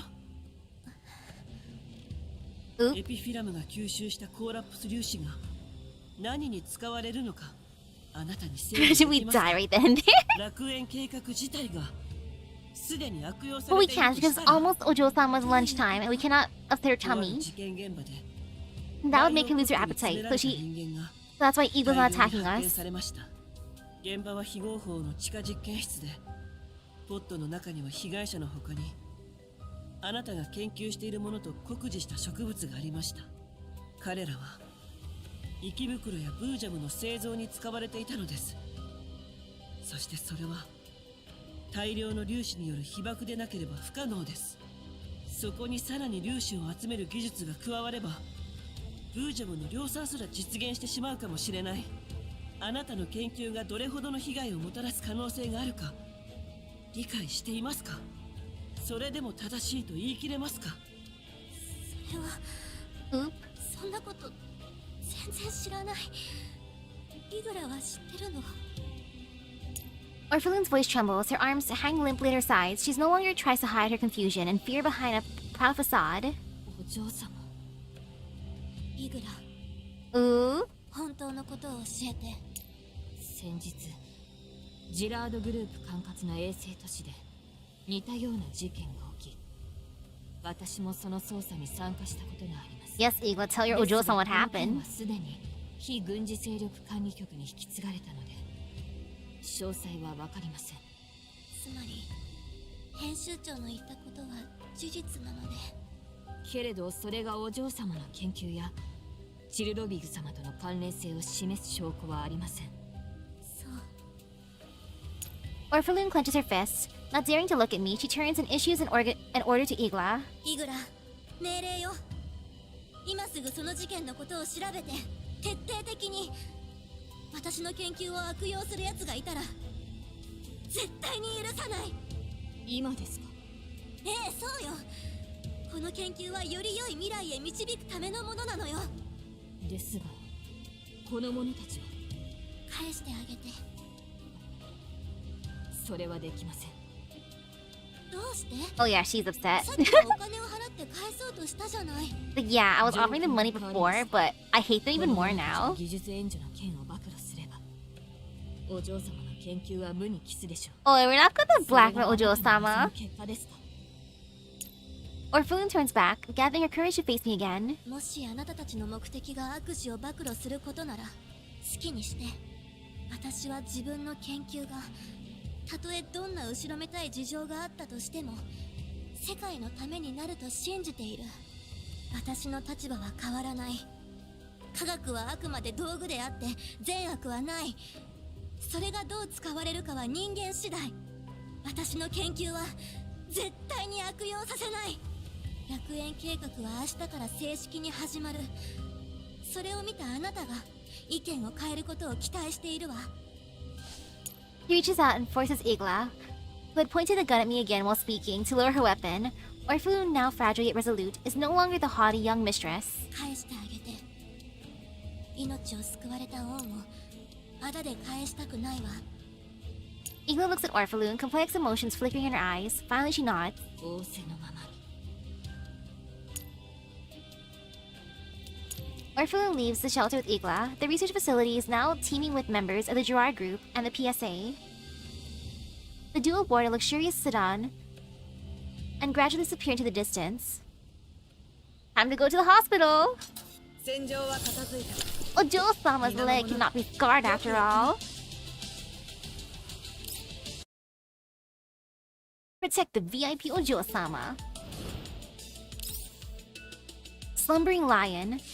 When she awakes, all vileness and wickedness shall be destroyed. Ooh. After the aftermath of the research facility is dealt with, Igla calmly steps into the laboratory where Alva is confined. Her footsteps strike the marble floor with precise, rhythmic clicks, each step carrying an undeniable authority yet landing with the lightness of a ballet dancer's point. I like that Chilovik didn't even bother to put on more clothes. She's fine like this. Chilovik is still wearing nothing but a loose white lab coat. Yep, even the game's pointing that out.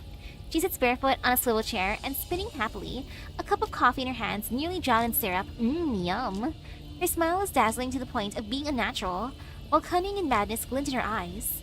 She lazily swings her legs, the faint curves of her body beneath the lab coat forming a stark contrast with the laboratory's solemn atmosphere. ご無礼をお許しください、チルロビグ様。 Igla inclines her head slightly, then suddenly lashes out with a kick, sending a marionette doll flying straight into the wall with brutal speed. Oh yeah, she's mad, taking out her stress. The metal wall cracks open on impact, leaving a human-shaped dent. The marionette doll, dressed as a researcher, sticks to the wall as if glued there, limbs hanging limp like a mosquito slapped flat. The laboratory walls let out a groan under the strain. Chilovik jumps to her feet, dramatically cupping her cheeks. Her eyes widen with excitement as she hops over to the deformed marionette doll, tilting her head to admire the artwork. いいね。こういう八つ当たりの仕方好きだよ。私の手を持つ She's into this. よっぽど面白い。率直に申し上げます。 Igla calmly smooths her sleeve. Her voice is velvet soft, but her gaze is glacial. 今まで再三強調しましたが、今回が最後です。私たちの協力関係にお嬢様は関係ありません。Chilovik clasps her hands behind her back and circles Igla like a curious little girl, thinking aloud with exaggerated flair. してまたいきなりオルフェルーネの話を？もしかして私とオルフェルーネの関係に焼いちゃってる？それとも私がお嬢様に何か悪いことでもしたから？ Maybe. あなたにそう呼ぶ資格はありません。 She's not your Ojo-sama. でもあの子はあんたの所有物じゃないよ。ま、確かに裏でいろいろやりとりしてたけどさ、それも個人指導のためだよ。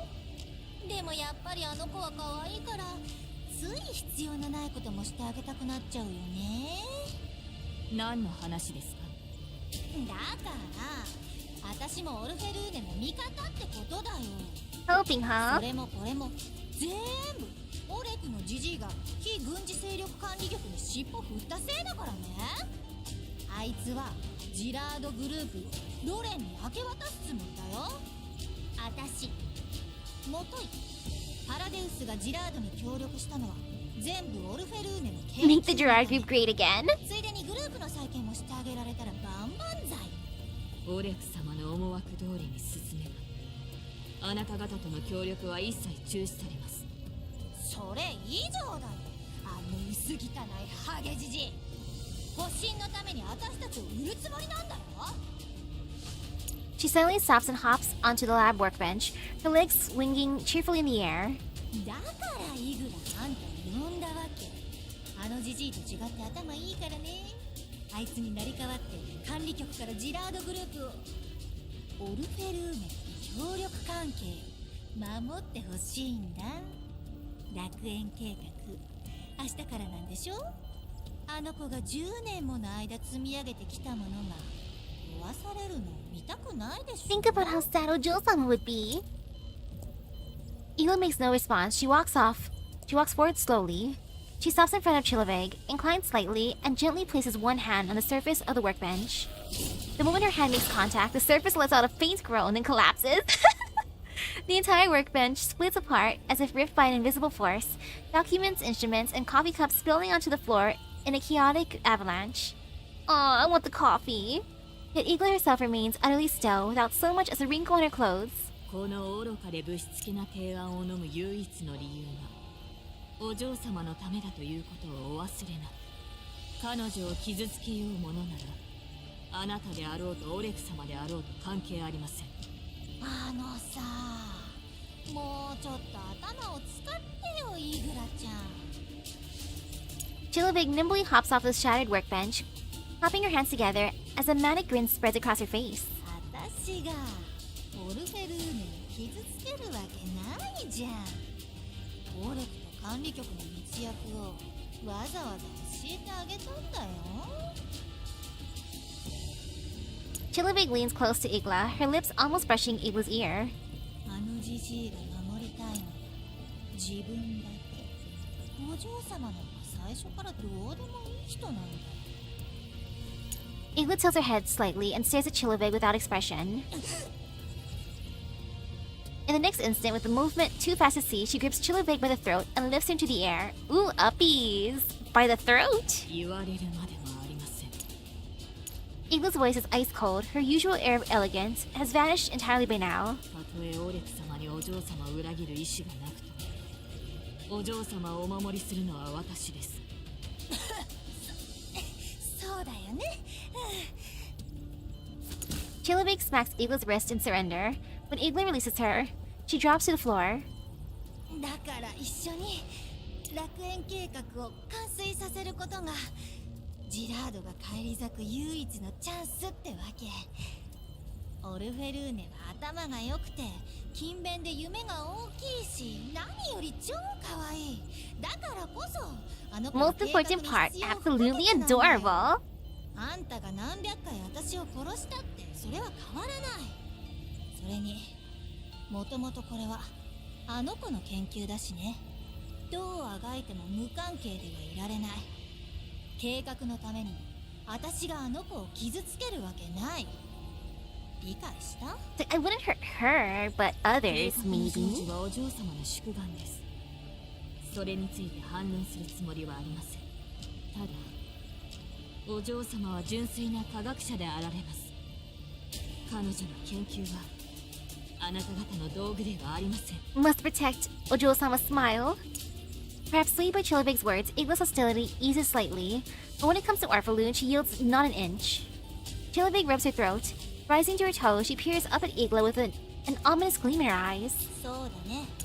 私なんかと違ってオルフェルーネはいい子だから。でも考えたことある？ Oh no, Igla getting gaslit in real time. 実現すればジラードは新たな高みに到達してオルフェルーネも世界から注目される。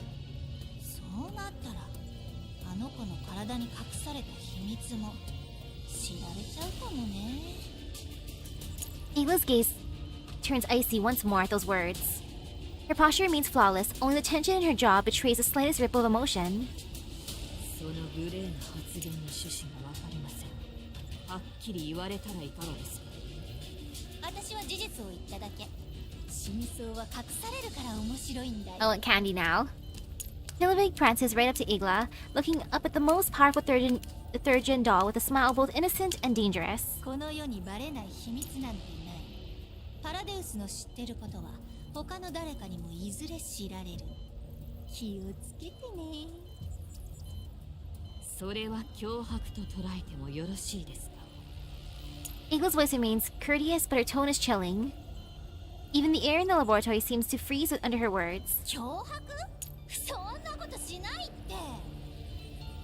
Chilovig waves her hands exaggerately, then suddenly grows somber. She presses a finger lightly against her lips, her eyes flashing sharply. これはただの忠告。私は楽園計画がうまくいけばそれでいいし、あんたはジラードグループを立て直せる。オルフェルーネは生涯。まあ、あの子の年でそういうのは早いけど、生涯を費やした夢が叶う。 I want some み sweet. んなウィンウィンのハッピーエンド。その後起こることに目をつむればね。 Igla takes a slow, deep breath. それについて対策は？あなたの目的は何ですか？まあ大前提として楽園計画を完 Or heck, I could go for ice cream. It's hot right あ now. の子を守るためとか言って計画を中断するのは言語道断。今言ったリスクを回避する方法は簡単。あの子にスポットライトを当てなきゃいい。あとは O43 をできるだけ早く連れてきてくれたら私一人だけで楽園計画を進められるかもよ。 No! Don't take my daughter, Helena. She flashes a radiant smile again, a shrewd glint dancing in her eyes. そうすればお嬢様を危険なことに関わらせなくても済むじゃん。同じ Oh man. そんなことをするのは両親が痛むけど。 Do this for your Ojo-sama's safety. She shrugs dramatically and spreads her hands. 協力相手の気持ちの方が大事だからね。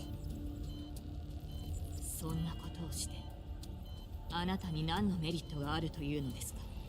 あんたとの友情。それに Ah yes, all for friendship, totally. 人間は少ない方がいい。 Chilovig winks playfully. でもそれもあんたの鬼ごっこの腕次第だけどね。 She sends the ball back to Igla's court and looks at her expectantly, waiting for an answer. Igla's gaze flickers. In the end, she says nothing. Her eyes turn toward Alva inside the specialized hibernation capsule. Through the observation window, Alva can be seen writhing in agony within a hallucination. Igla knows Chilovig is right. No matter what, capturing Voimastina, retrieving O43, and completing the mission she was given from the start remain her top priority. As for Chilovig, there will be a time to settle the score later. Hibernation capsule's indicator lights flash incessantly, alarms echoing as Alva's neural data register extreme instability. 反逆の干渉がなければ簡単なはずでした。 Igla gently rests her hand on the capsule's control panel and connects her own port to it.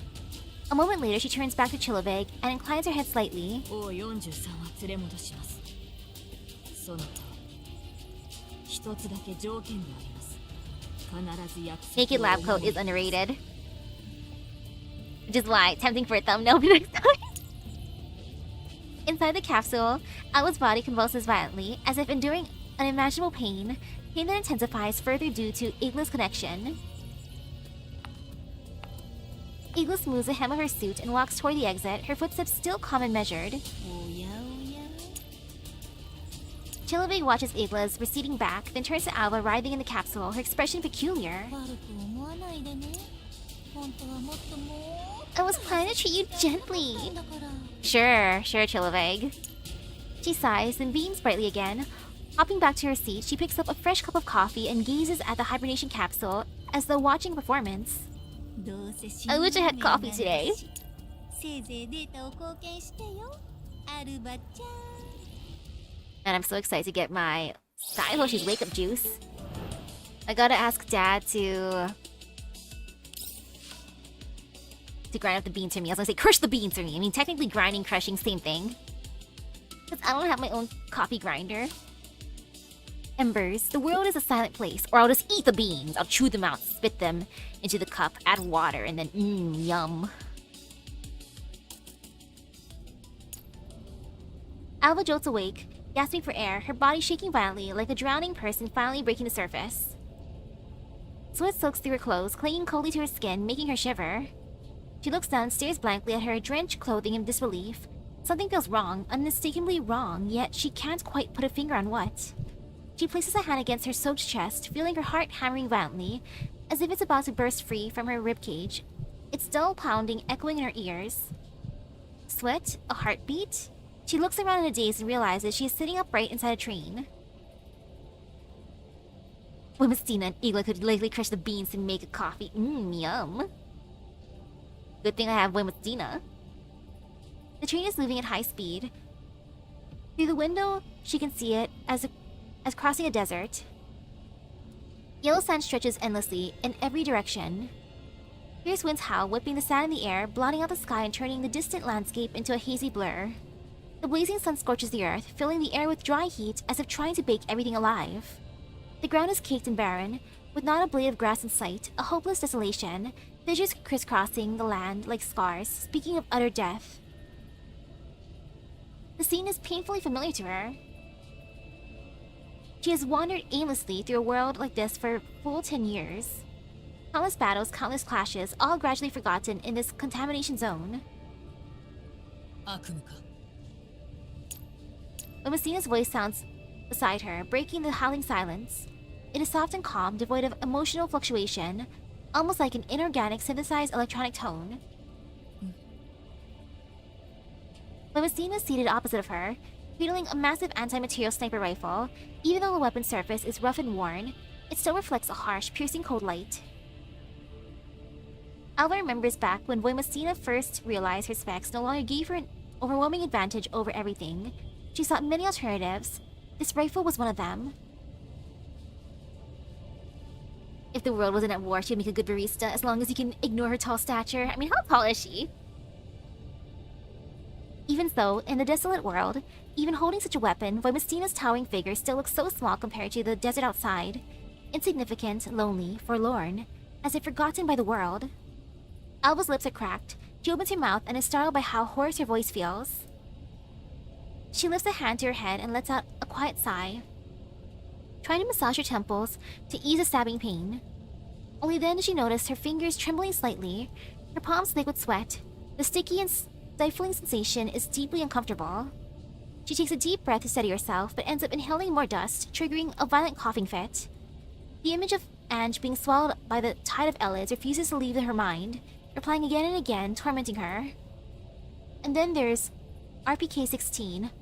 Why was she the one who helps her? The one who stayed by Ange's side? アンジェが夢に夢の中でも私は守れ For なか Alva. ったアンジェもみんなも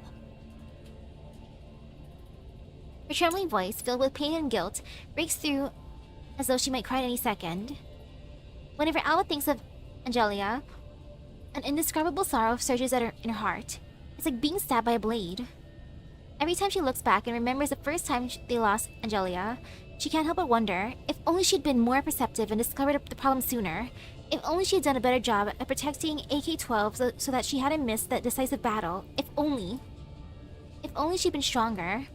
If only she'd made the right choices, maybe none of this would have happened. Maybe Angelia would still be alive. Maybe Task Force Defy would still be whole. Maybe...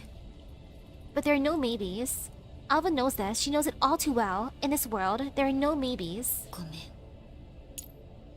こんなこと言ってもしょうがないよね。こういう夢はあまり見ないから。つい。She really has nightmares. Strictly speaking, she almost never dreams at all. 夢？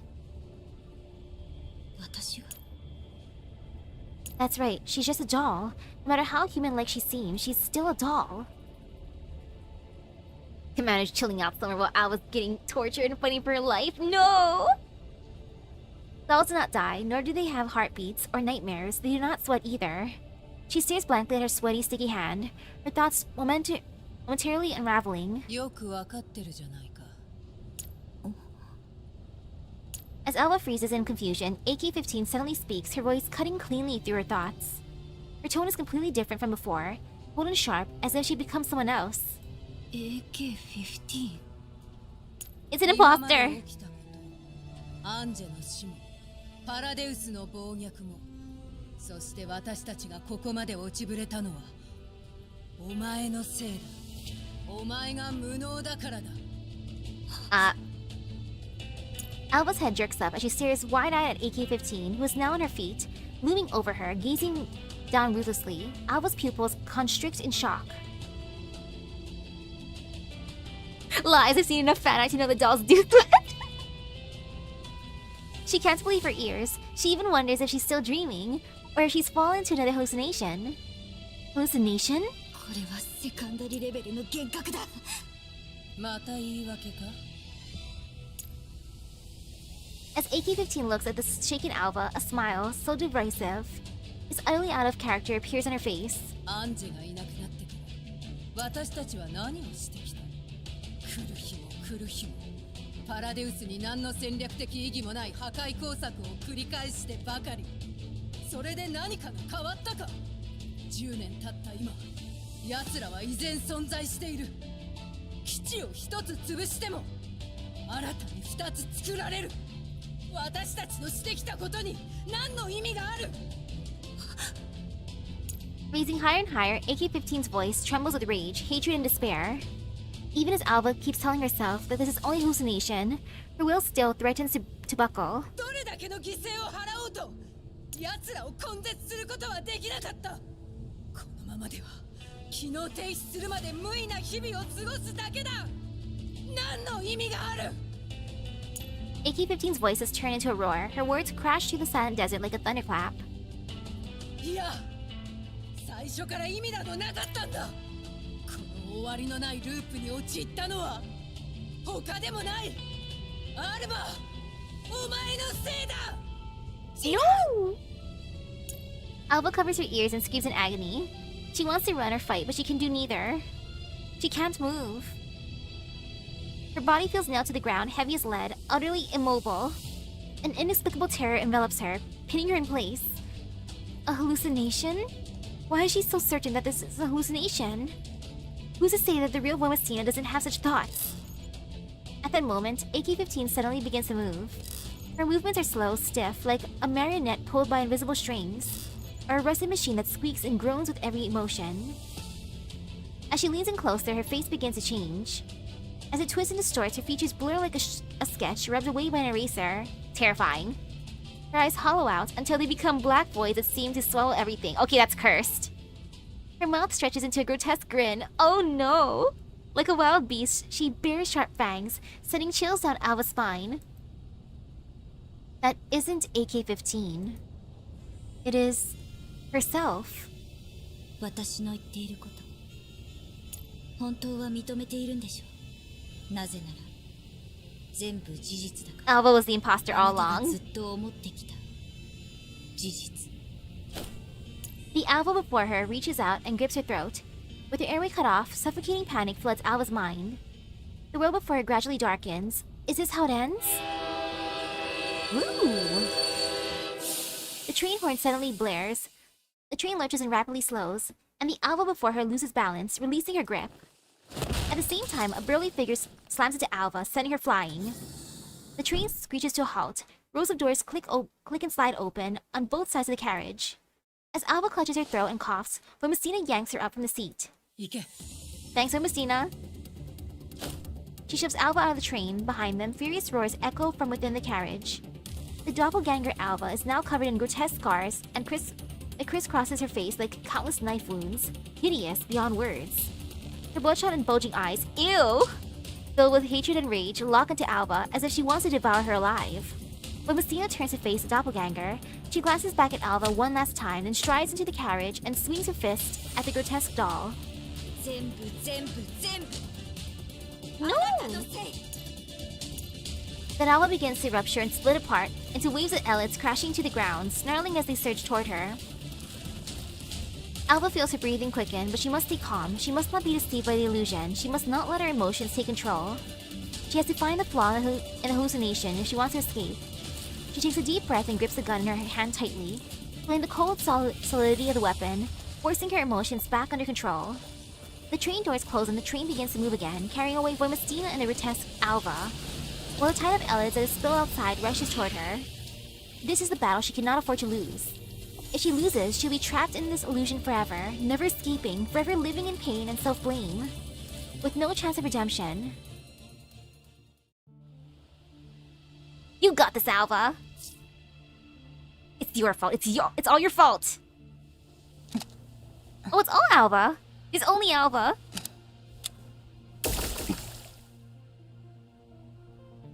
Never mind. Oh yes, it's all my fault. That's why I can't die here. There are too many things that I need to do first. Bring it. She got this.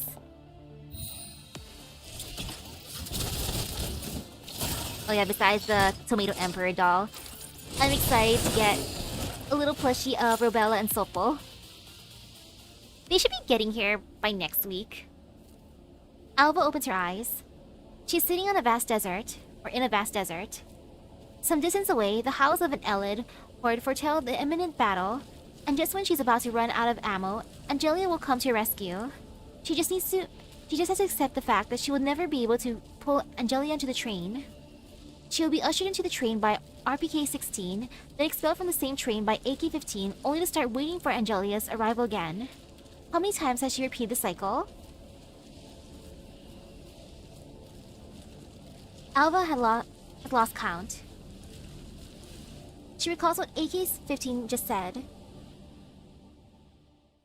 この終わりのないループに陥ったのは他でもない。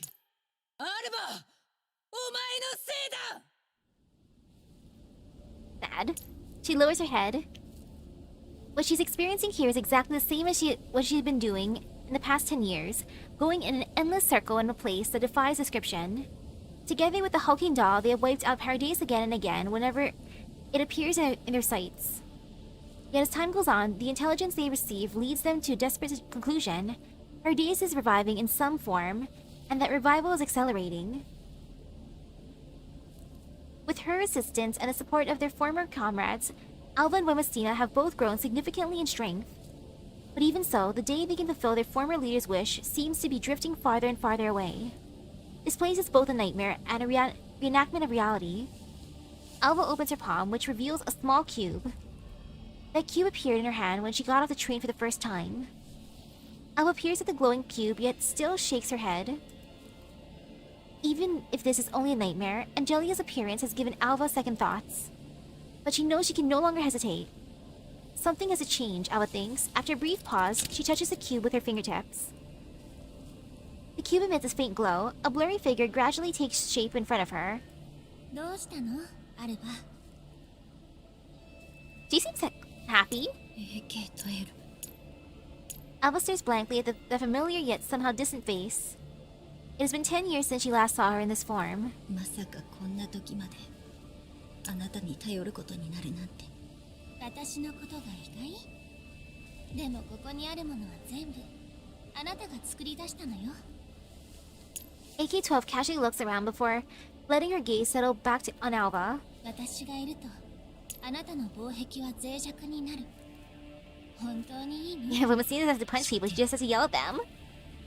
ただあなたに会いたかった相変わらず甘え上手ねせっかくあのキューブあいつが助けてあげたのに私は A gentle smile graces AK-12's face, her eyes remaining closed. 本当は自分でも意味がないって分かってるんじゃない？意味がないとは思ってない。じゃあどうしてまだここにいるの？私は正しいと思うことをやってるだけ。 I love the number 12. I'd want to summon her. でも何が正しいのかだんだんわからな Ah, く the なって OG leader of the Five 何か before を変える Alva. ことができた Someone Alva heavily looks up to and 隊 respects. 長として Who essentially gave Alva purpose. アンジェの Aww. 意思を告げられたのかもわからない。自分が信じられない？人形なんだからそんなこと考えても無駄よ。なのにそれでメンタルを蝕まれ So no summoning 12 then. 私はただアンジェの目的を果たせないのが怖くて。じゃあアンジェの目的は何だと思う？パラデウス、そして自分のために遺跡を利用しようとする人間の根絶。本当にそうだと思う？アンジェはあなたに本音を言わなかったんだ。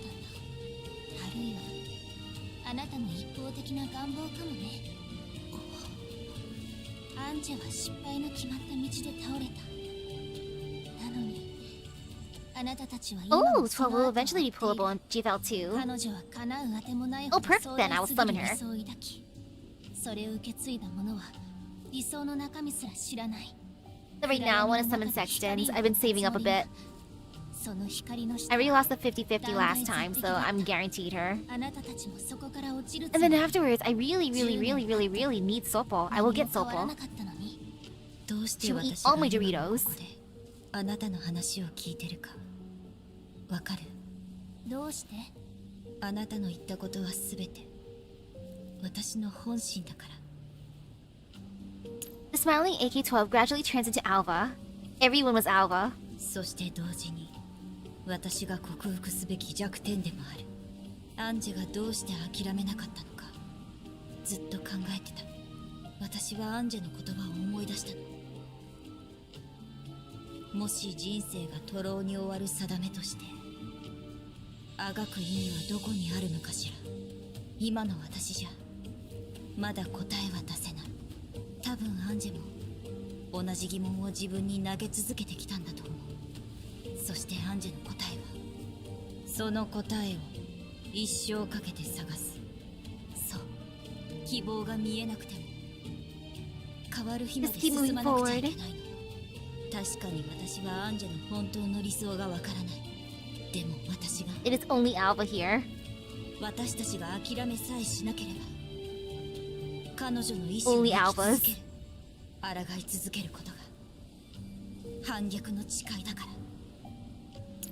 The Alva before her smiles serenely, finally at peace. 選択には代償が伴うし、アンジェはそれを払った。あなたは代償を払う準備ならできてる。じゃああなたの実力を試させてもらうよ。 Alva begins to split apart, rupturing into hordes of Elids that crash onto the ground, snarling as they lunge toward her.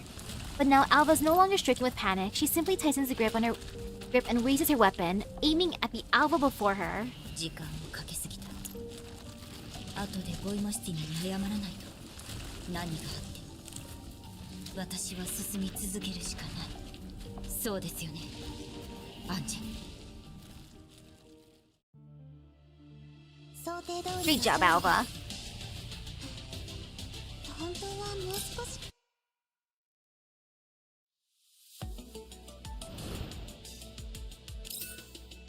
That was good over embers. The world is a silent place. And the next is Sycamore Branches. In the collapsing darkness, the Wolf of Nirvana carries on.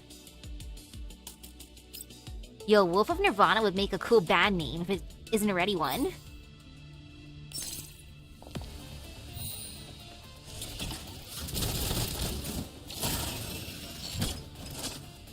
Boom!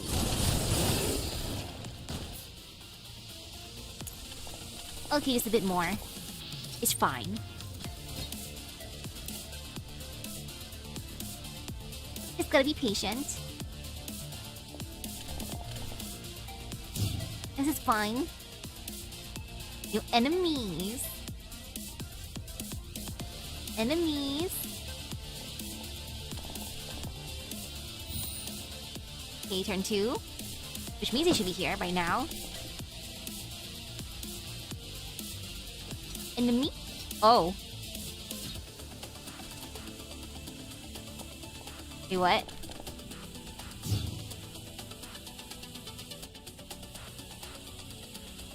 I'm just assuming the wind is pushing the thing. Or is it sus? Right, no? Oh, they're up there. It's just super zoomed in. The desert, the yellow sand, the campfire, and the endless elids all vanish without a trace. All that remains before her eyes is a vast expanse of pure white. Her neural cloud is no longer at the mercy of hallucinations. She calmly awaits the final conversation. Alva looks up at the sky. There's no sun, no moon, no stars. Only pristine whiteness, like an immaculately spotless ceiling. She looks around in confusion, sensing the stillness of the world. When she first opens her eyes, the surrounding white seems shrouded in a thin mist or vapor. As she begins to observe more closely, the haze slowly fades away. Even though everything remains flawlessly white, Alva's already recognized it. She is in that mansion. The carpet, the walls, and the furniture, all white, blend perfectly into the white background. However, if one looks carefully, their shapes can still be discerned through light and shadow. If she were equipped with Wolf-Eye, she would have figured it out much more easily, Alva thinks. やっと来たわね、アルバ。アンジェ。 Pretty. As if she had known Angelia would appear all along, Alva turns toward the source of the voice. Angelia is wearing a long, pure white dress, almost completely merging with the background. Only a familiar face and confident smile stands out clearly. She looks more mellow than Alva remembers, without a trace of battle left upon her. Alva is slightly taken aback by Angelia's unfamiliar appearance. Angelia steps forward lightly and reaches out to stroke Alva's cheek. The sensation is warm and real. 久しぶりね、アルバ。 Seeing Angelia dressed like this fills Alva with an inexplicable sense of familiarity and comfort. She doesn't know what to say. She can only keep drinking in the sight of Angelia, as if trying to etch his image deep into her neural cloud. 10年ぶりかしら。はい。一瞬だったわね。 Angelia scratches her head with a self-mocking smile, unsure where to begin. どう？みんな元気？ Alva wants to speak, but it feels as though something is lodged in her throat. She gazes at Angelia, a flood of complex, indescribable emotions surging within her. Angelia takes Alva's hand and leads her slowly through the pure white mansion. Alva steadies herself and tells Angelia about Task Force Defi's battles over the past 10 years, about forming a new anti-relic organization, about dismantling Paradise bases one after another. And she simply listens with a smile as 10 years worth of words gush out of Alva all at once. ケビンもネーレも助けてくれました。潜水艦基地で助けた子供のことを覚えていますか？私と同じ名前の子？はい、アンナです。成長して今やもう一人前に。一緒にいた子供たちも元気です。そう。よかった。 This seems like a nice talk so far. Suddenly, Angelia stops walking. She turns to Alva and asks her, in the same casual tone one might use to ask what to eat for lunch. アルバ、この10年で諦めようと思ったことはないの？どうしてそんなことを？パラデウスは巨大すぎるわ。根絶するなんて無理かもしれない。全てを投げ出すのも選択の一つよ。と言ってもあなたは聞かないでしょうね。はい。私はまだ止まるわけには。 Before Alva can finish, Angelia gently pulls her into an embrace, speaking in a voice like she's soothing an exhausted child to sleep. あなたたちに何もかも押し付けて申し訳なく思ってるわ。この10年辛かったでしょう。 Alva doesn't reply. She just holds Angelia tightly. それでもあなたたちはここまで来た。見違えるように頼もしくなって安心したわ。 Reluctantly, Alva lifts her head. After a long while, she whispers something so softly it's almost inaudible. もしああなたが生きていたら。私もあなたたちのそばにずっといたい。でも受け入れるしかないのよ。一番大変な時なのに。ごめんなさい。いえ、昔一緒にいてくれた。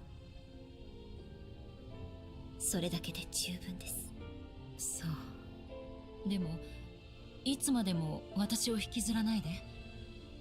メンタルをすり減らしてまでこんなシミュレーションをして。アンジェ、私はどうすれば。諦めたくないけれど、どうすればいいか分かりま Alba せん。 just needs a little bit of 私 reassuring. も同じよ。今のあなたは私なんかよりしっかりしてる。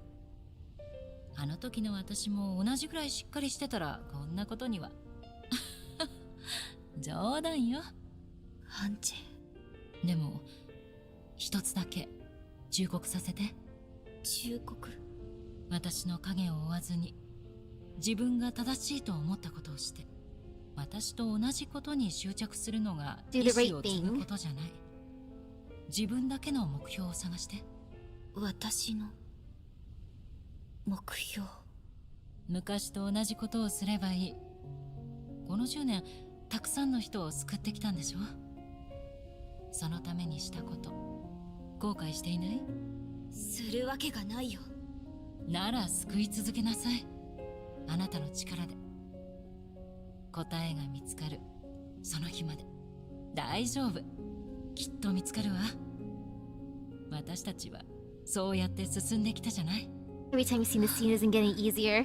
あなたたちがいる限り悪人どもも好き勝手できないわ。思う存分反逆しなさい。Yeah, just keep defying them. Alba chuckles in relief, and Angelia laughs along with her. いつか必ず奴らを根絶やしにします。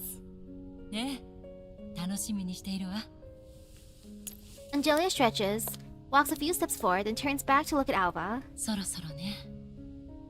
私らしくないことをいっぱい喋ったけど、私は私じゃないしね。でも私が伝えたいこともきっと同じよ。今の私ほど優しく伝えられないかもしれないけど。帰り道わかるわよね。はい。 Alba takes out the cube. Before activating it, she prepares to say her final goodbye to Angelia. アンジェ、話せてよかったです。あなたの防壁を突破するための演算力を逆に利用してこんなことしてると分かったら怒るわよね、あなたの敵。Alba laughs and shakes her head. 彼女のおかげです。そうね。あの子たちにもよろしく伝えといて。はい。 Alba opens her palm, the cube glows brightly. She closes her hand. When she opens it again, the cube is transformed into a familiar MP443. 元気でね、アルバ。さようなら、アンジェ。 Alba raises the pistol. In the sights, Angelia smiles and waves at her. As Angelia falls, her body dissolves into countless specks of light. The white space finally fails to hold, collapsing in vast swathes and revealing the endless darkness beyond. Vast swaths. Before everything returns to nothingness, Alba seems to glimpse a blurry figure standing in the distance. The figure simply nods once, then turns away, fading away along with the collapsing white world. ありがとう。私は進み続けます。アンジェ。次の目標を教えてください。 At least it went from a nightmare to a good dream. Even though it had to end with a gunshot.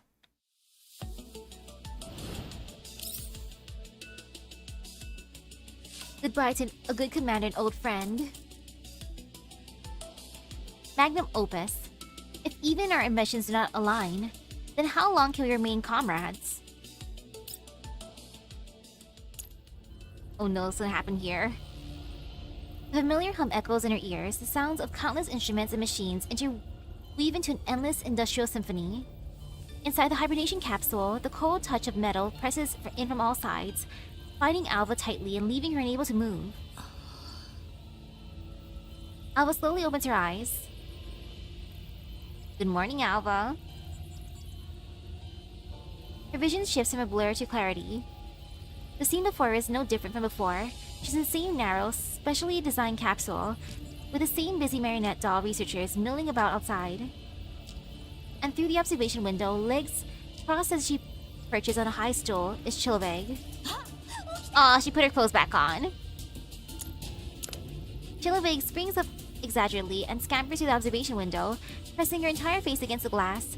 Her distorted grin looks eerie and slightly comical.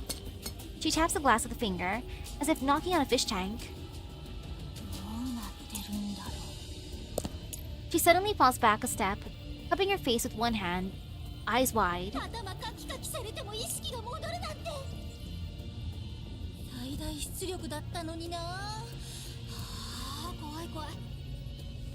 She's still into this.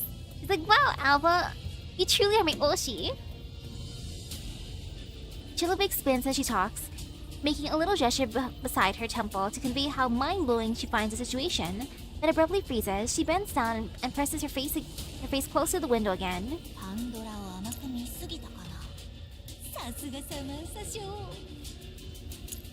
She bares her teeth in a wide grin, then suddenly slumps in disappointment, letting out an exaggerated sigh as her shoulders droop.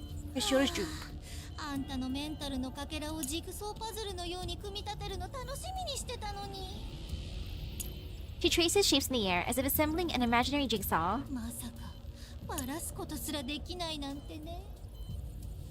She shrugs, then abruptly puts on an expression of sympathy, blinking her big eyes and pounding her lips in an exaggerated manner.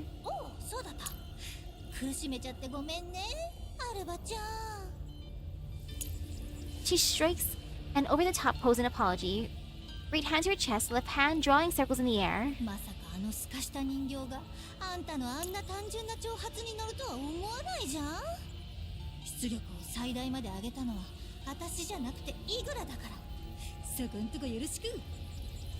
She presses a finger to her lips in a conspiratorial shushing gesture.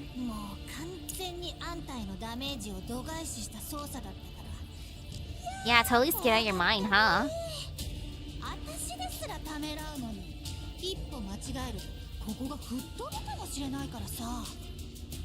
Like, you have been studying on your machine.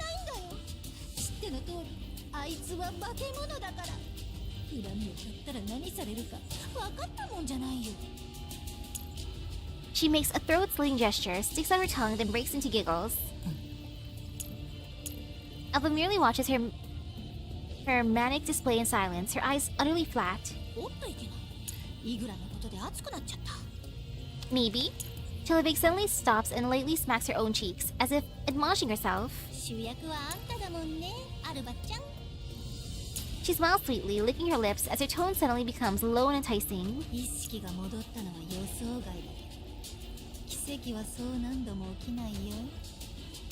She leans against the observation window, fingertips gliding lightly across the glass.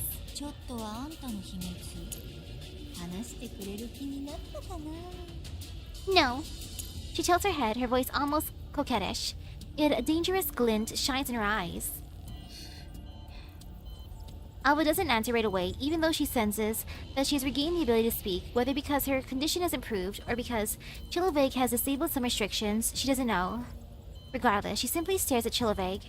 Her gaze is utterly calm and still, like a stagnant water, without the slightest ripple.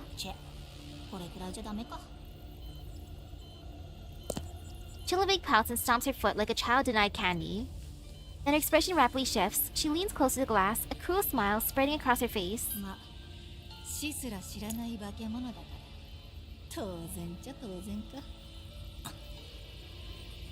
Alva's eyelids twitch. 私から何を聞き出したい？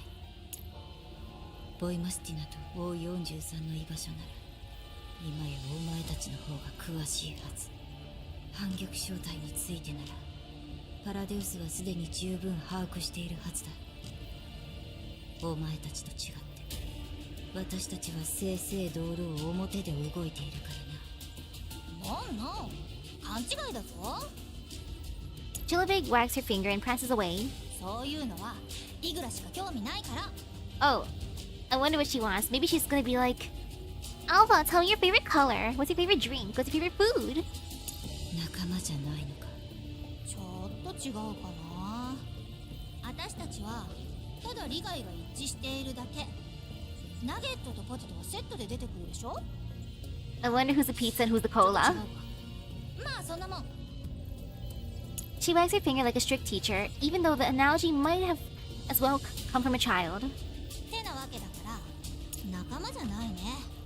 私はイグラの腕っぷしを、イグラは私の頭脳が欲しいだけ。私には十分仲間に聞こえる。志も違うのに。 Her smile suddenly vanishes and her tone turns grave.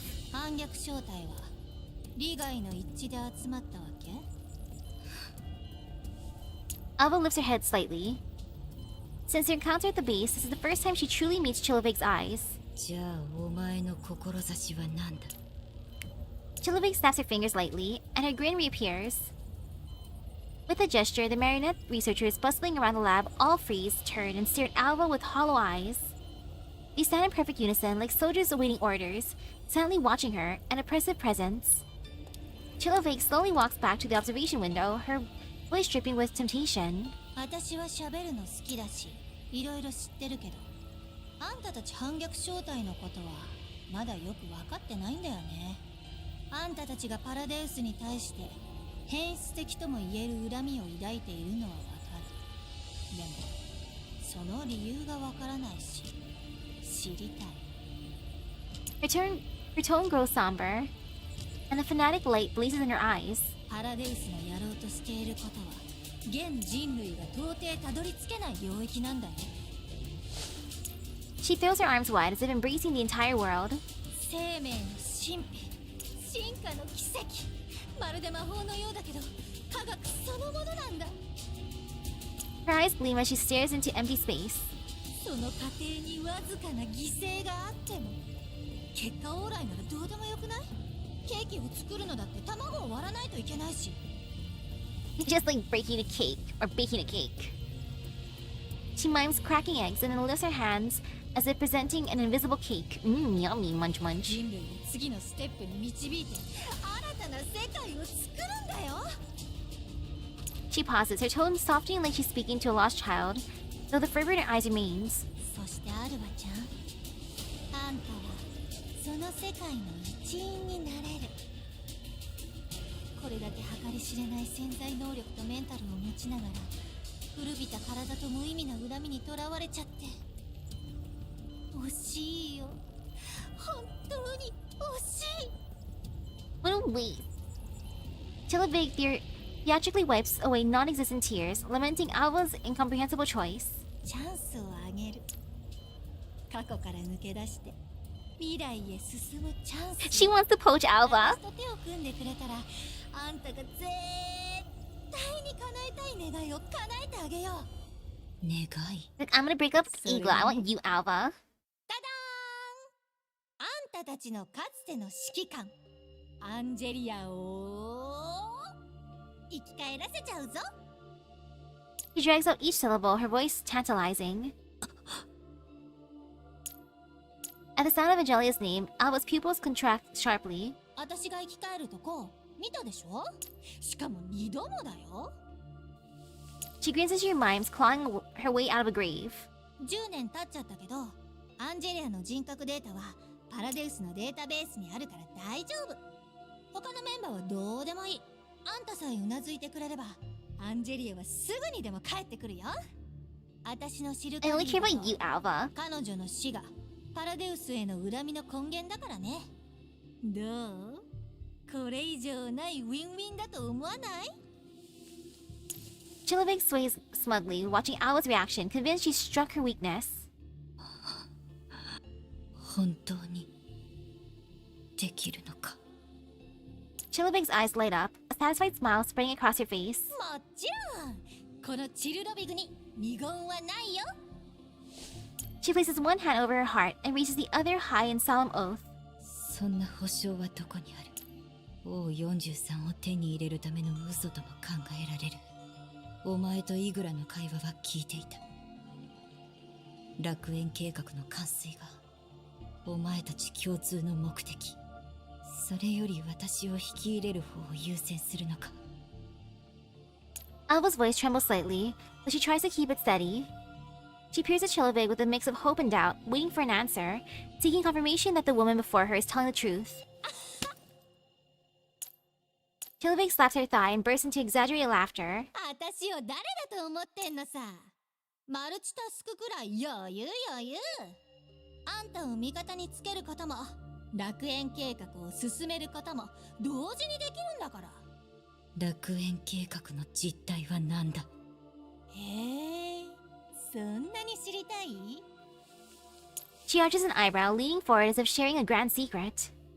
In her eyes, Alva's clearly been shaken by the offer and is starting to waver. しょうがないな。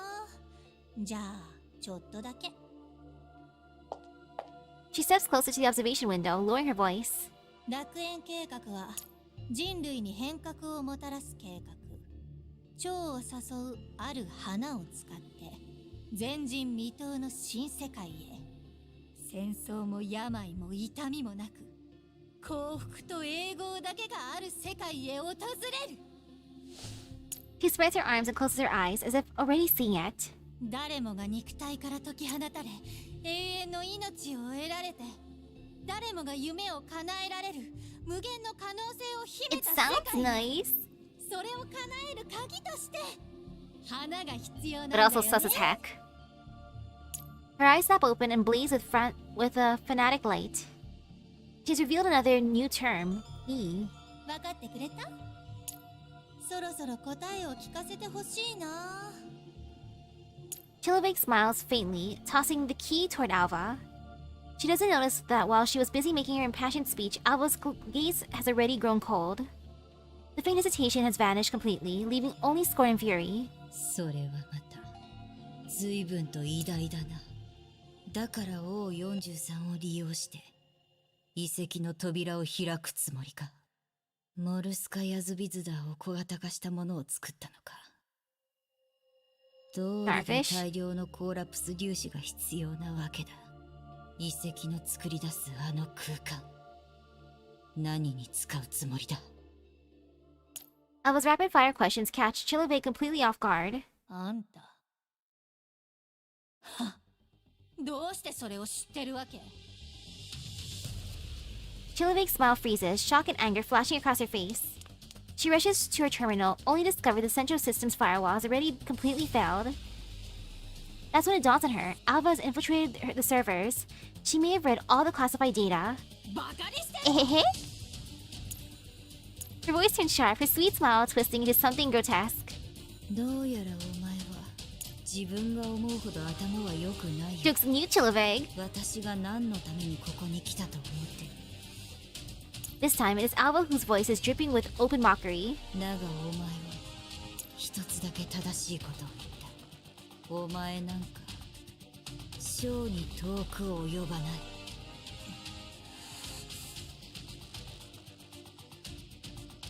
Chilovig's expression shifts rapidly, anger, hurt, rage before finally settling into a warped smile. ああ、せっかくチャンスをあげようと Is she shaking with rage? あんたはそれをミスミスと。 She slams her hand against the observation window with a deafening bang. 残念だけど今まで通りに扱わせてもらうね。メンタル攻撃から生き延びられても物理的なダメージはどうだろうね。いつまでその生意気な態度でいられるかな。 A sick smile spreads across her face as she presses her face up close to the glass. Alva no longer hides her fury. She glares at Chilovig with open contempt and disgust. ずっとだ。いつかお前たちパラデウスとジラードが罪の代価を払うまで、特にお前はこの手で頭を引きちぎる。 Wow, personally twists her head 侮 off. 辱したことを後悔させてやる。 Chilovig guffaws as if she just heard the funniest joke. いやー楽しみだよ。 Oh, she's into this now. Kind of. Suddenly, red lights flash throughout the lab. Alarms flood the room. The smile freezes on Chilovic's face as she stares at Alva in disbelief. 何をした Alva answers with a hint of derision. さあ Even more trolling. Chilovic stands stunned for 3 seconds and snaps out of it. She rushes back to the terminal, trying to initiate self-destruction, but the system rejects her again and again. 同じ手は二度も通用しない自決剤を持ってないのなら早く逃げるんだ You better run. 用事を済ませたらまた遊び相手になってあげる She blows an exaggerated kiss and turns and sachets out of the lab without looking back. 出番だよボイマスティミ Alva closes her eyes. There's no panic, no hesitation. This calmness that seems out of place on a prisoner in enemy captivity. Her fingers twitch lightly, as if playing a silent melody. Meanwhile, deep beneath the Gerard Group's facilities, when Messina makes her final preparations within the labyrinthine sewer system. Oh, back to her. While Messina is leaning against the damp wall, before floats a holographic projection of the Gerard Group's underground complex. This is one of the things she prepared before when Messina and Alva entered Lviv. Originally intended as a retreat plan, no one thought it would now be used for an assault. But Messina is laden with carefully prepared tactical gear, breaching tools, electronic jammers, spare magazines, and several compact EMP devices. Each has been checked and calibrated to ensure flawless performance. She finishes her third equipment check, shuts down the map, and stands upright. In a corner of the sewer, Helena keeps a clear distance from before Messina. She curls up on a protruding pipe in the shadows, watching Messina's every move with vigilance. 3 metal spheres orbit her, ready to form a defensive array. 突入1分前 Messina's voice is low and steady, though it's unclear who she's addressing. She inspects her assault rifle, making sure that every mechanical component is optimal, then seats the magazine in one smooth, silent motion. Helena watches her proficient handling of the weapon and instinctively shrinks back. 3 metal spheres move at once, forming a miniature protective barrier before her. When Messina notices the movement but shows no emotional response, she simply continues with her preparations, scanning the surroundings with wolf eye and running self-diagnostics. ルート確認完了 Helena leans forward slightly, seemingly curious about what Messina is muttering, but quickly withdraws when Messina looks up at her. あいつ上にいる Yeah. When Messina nods briefly, she takes a small device from her tactical pack.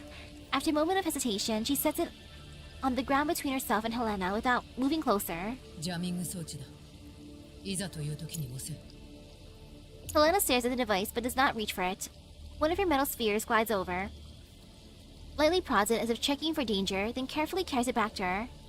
When Messina watches calmly, offering no comment, once Helena has it, she turns back to her own gear. 私とアルバそして彼女にはお互いにしかわからない発信機が取り付けられている型は古く受信範囲は2キロしかないが It is a key component of her and Alva's breach formation, and now the lifeline of this rescue mission. Helena listens, her wariness easing slightly, though she still keeps her distance. あいつどうして逃げなかった The question catches Messina off guard. She pauses what she's doing and looks at Helena. Something subtle shifts in her eyes. 任務のためお前のためだ For you? The short, direct answer seems to weigh on Helena. She lowers her head and murmurs softly. あいつ私知らない Helena falls silent, as if pondering what Messina just told her. あいつ助ける Yeah. The question once again gives Messina pause. She meets Helena's gaze. ああ本当 Yes. Messina nods. だがお前は一緒に来るな Helena's eyes widen. やだダメだ Messina shakes her head. お前を守る余裕はない私強い Helena points at herself. Sure. Wemesina draws her broken combat knife and uses the snapped blade to carve a grotesque face into the ground. あいつは強い。私よりも。 Helena looks down at the crew drawing. Even generously speaking, it's terrible, but she recognizes Igla all the same. Yeah, super strong. Helena droops, dejected. ここで待っていろ。 He's like, yeah, I get it. Igla's scary. アルバを助けたら迎えに来る。 Helena seems to remember something. The 3 metal spheres beside her begin to rotate slowly, emitting a faint hum. One of the spheres breaks formation and floats up in front of her. Helena reaches out with her small hands, gently cups a sphere, and offers it to Wemesina. これあげる。守ってくれる。 Aw, how nice. Her tone is serious, resolute, like entrusting something precious. Wemesina freezes slightly as she looks at the sphere. She may not fully understand Helena's specific circumstances, but she knows the spheres are Helena's weapon as well as her defense system. She wants to refuse, Helena means it more. But seeing the expectant look in Helena's eyes, she finally relents and accepts it. ありがとう。 The sphere feels cold in her hand, but the texture doesn't feel exactly metallic to her. Once the sphere comes into contact with Wemesina, it seems to gain awareness and floats up to hover at her side. Helena nods with satisfaction. She steps back slightly, her eyes never leaving Wemesina. Wemesina rises to her full height and looks up toward the sewer exit once more. Her gaze sharpens, resolute, like a beast about to strike.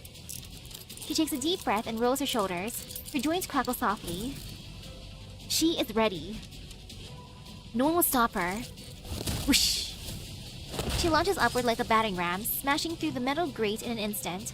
The entrance is torn open, and a shaft of bright light comes pouring down. The light falls on Helena, who stayed behind on her own. Wow, Wemesina, so cool. Oh, that's so nice, giving her a little present. Protection.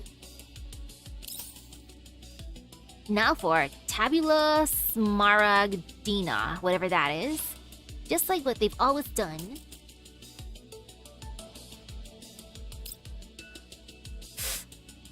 I'm gonna go for Igla in that case. Mommy Igla, make me coffee. Because I want to be babied.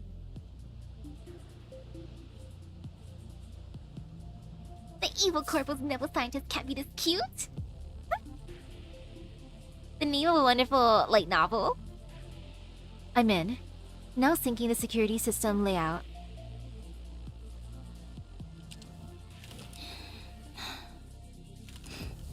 Got it.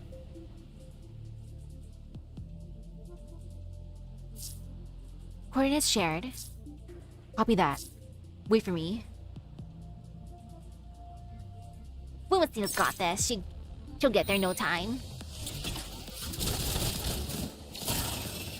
Bonk. Ta-da! See no fear, no pain. Or at least on our side. All fear, all pain for them.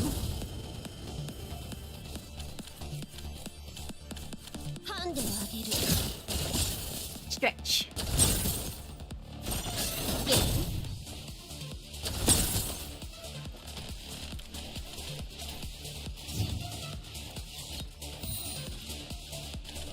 So far, so good. Almost there. Ta-da!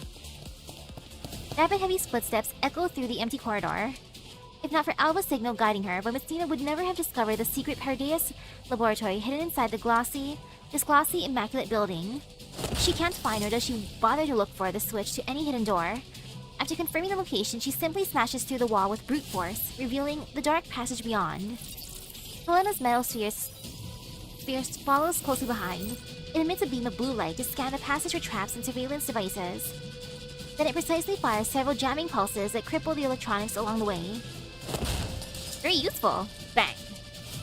After destroying the automated sentry turrets lying in the corridor, she drives a powerful kick into the heavy metal door standing at the far end, producing a deafening crash. Under the tremendous force, the metal door twists and keeps inward, nearly tearing free from its frame. The hinges let out an agonized screech like a cry of pain under unbearable strain. Debris flies, dust fills the air.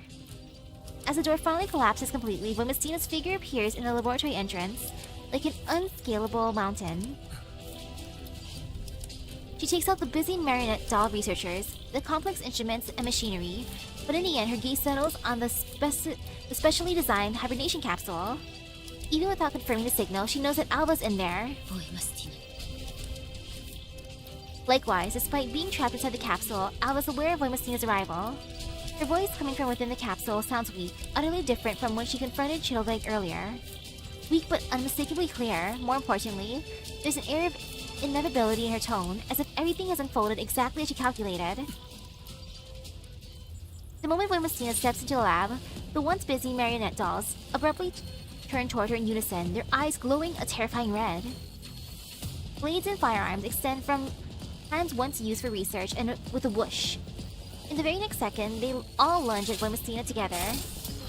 At that instant, Helena's metal sphere deploys its full weapon system, transforming into the floating spherical turret.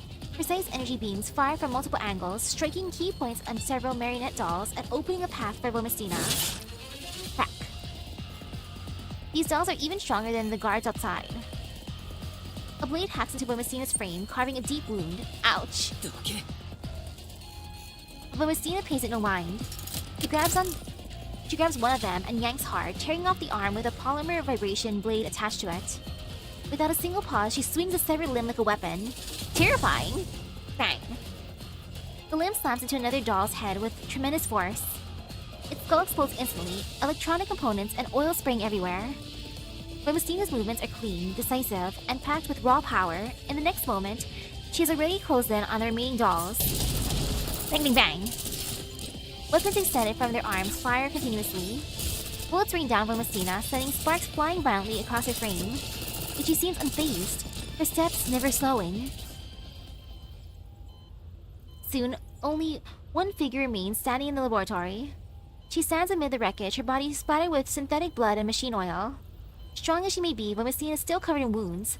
The metal sphere hovers at her side, scanning the remains on the floor, checking for any units that haven't been fully disabled. Ignoring the sphere, she strides straight toward the capsule holding Alva. She lifts her right arm and drives it straight into the metal hatch like a blade. Then she hooks her thumb and rips it hard, tearing the capsule door right off. Alva sits quietly inside. Hey, Alva.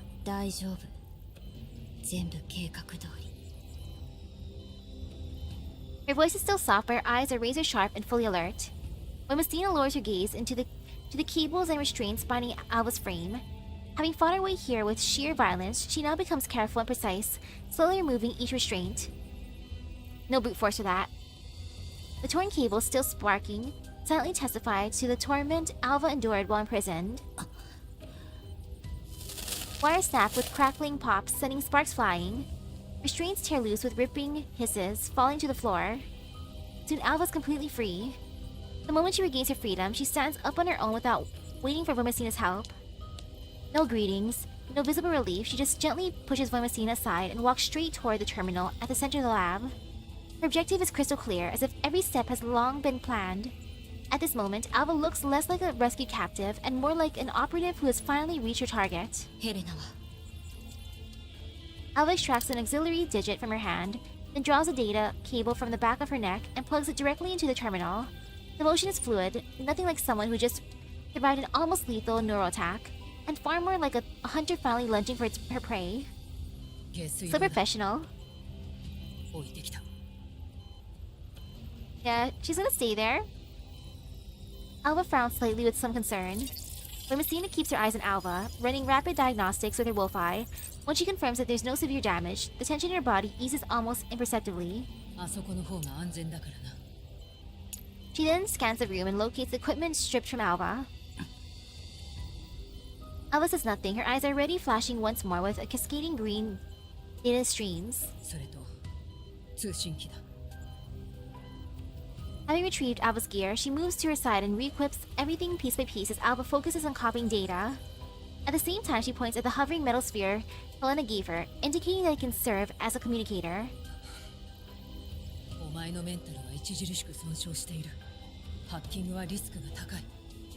Aw, she's worried.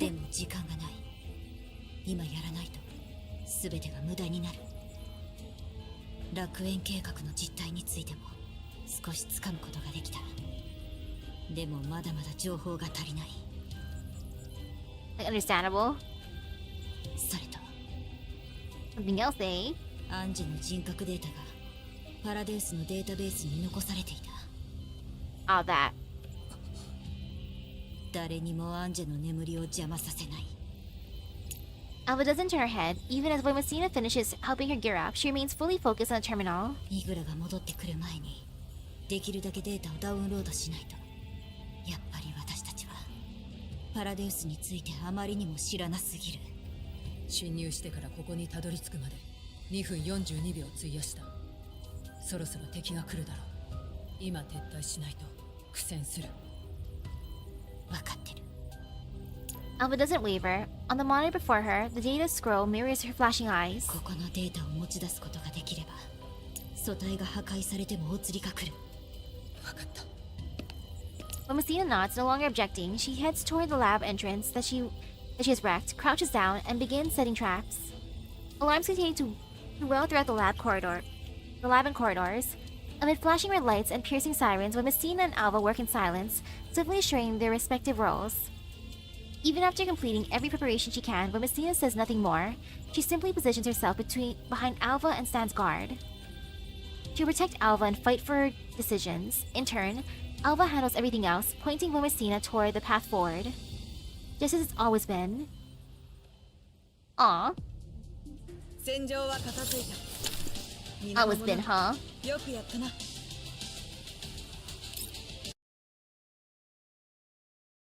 That's pretty nice. And I think I have time. I can do the boss fight.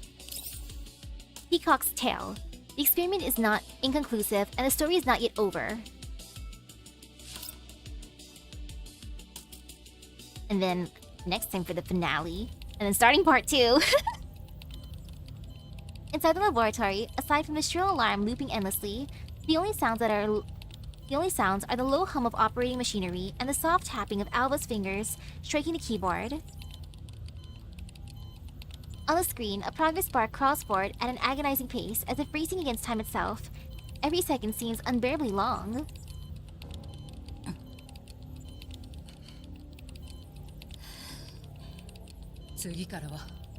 Next time? こんな無茶な作戦はこれっきりだ。 Aw. 保証はできないけど努力するよ。 It probably won't. Just probably. この方法が通用するのも多分今回だけ。 Oh. 次 Say 捕ま that. ったらメンタルを直接破壊されるだろうね。 Yeah. 次があればな。あなたがいるから大丈夫だよ。ヘレナが待ってる。終わったらすぐに迎えに行こう。 Alva's gaze is focused and intent. Even as she speaks to Voimosina, her eyes remain locked on the progress bar. Her fingers dance rapidly across the keyboard as if playing an impassioned piece of music. Boom!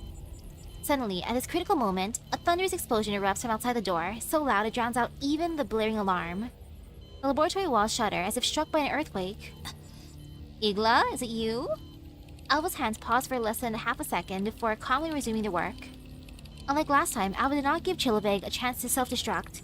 She could not destroy the data in the computer or wipe the hard drives.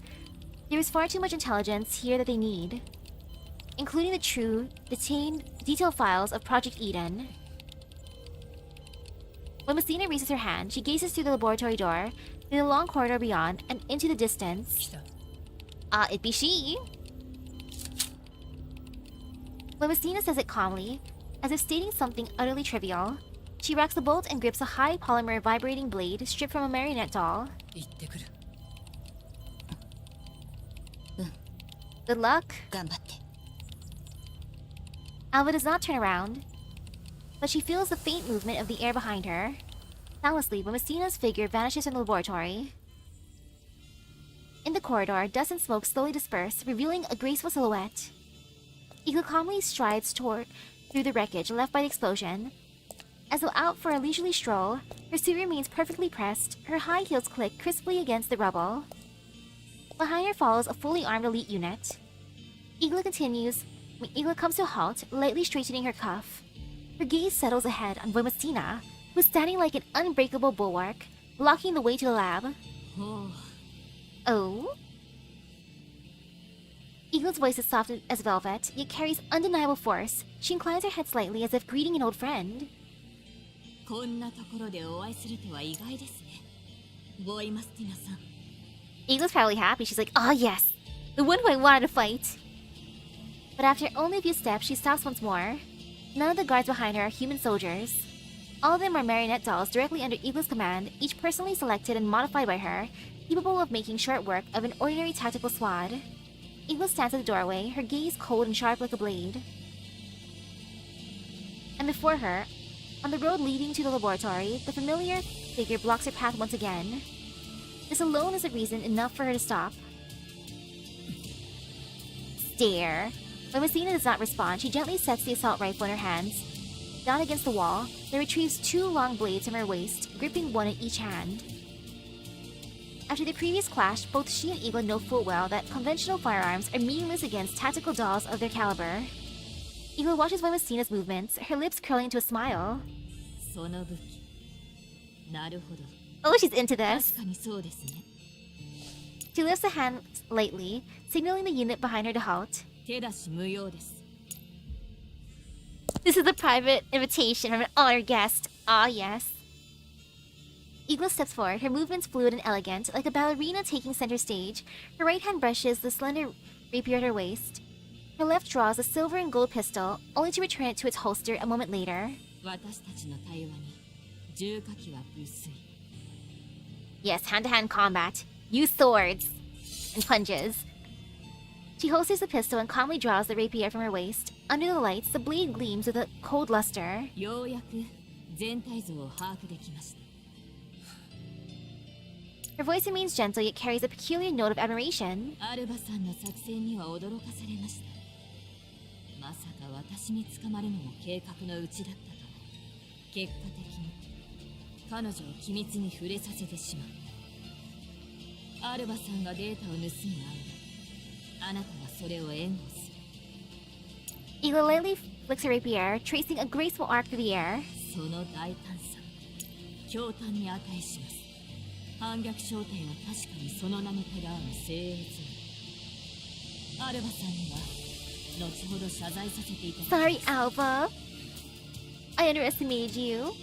When Messina remains silent, she lowers her center of gravity slightly and shifts into an optimal combat stance. Her wolf eye is running at high speed, analyzing Igla's every movement and possible lines of attack. その沈黙、賛同と捉えてもよろしいですか。私たちは敵対する定めにあります。あなたやアルバさんには敬意を表したいと思います。 Igla and Chilovig are so lucky they get to meet Task Force Phi. Igla's tone is earnest, yet a dangerous glint flashes in her eyes, しか and they し get to meet their favorites. 職務は全うせねばなりません。あなた方を見逃すわけにはいきません。お嬢様やジラードグループのみ、 Ah, yes, over そして楽園 Ojo-sama. 計画は何より優先されます。 She raises her rapier and points it at Voimosina menacingly. データのダウンロード、あとどれくらいかかりそうですか。5分、それとも10分。 Igla studies Voimosina's reactions closely, though Voimosina remains utterly stoic and unresponsive. なるほど。急がなければならないようですね。 She steps forward, the sound of her high heels striking the floor crisp and clear. ボイマスティナさん、無礼をお許しください。そろそろ対話を切り上げさせていただきます。無駄話が多い。 When Messina finally speaks, her comment brief and blunt. Igla lets out a soft chuckle. The warmth in her eyes vanishes, replaced by icy focus. では、言葉ではなく行動で示しましょう。 She bends her knees and assumes an on guard position in fencing. アルバさんを全力で阻止させていただきます。 Now for a legendary battle. Finally, a worthy opponent.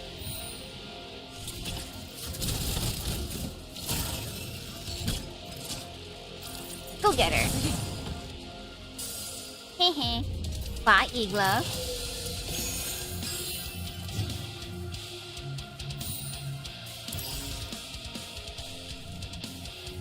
almost done with that. Man, though, I want to summon Igla. I do like her. 逃げられる She's so elegant. さっさと倒れるハンデをあげる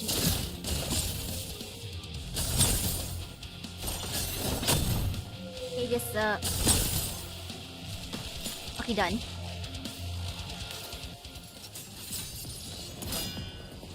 The clash of metal on metal echoes through the empty corridor like a piece of meticulously composed music.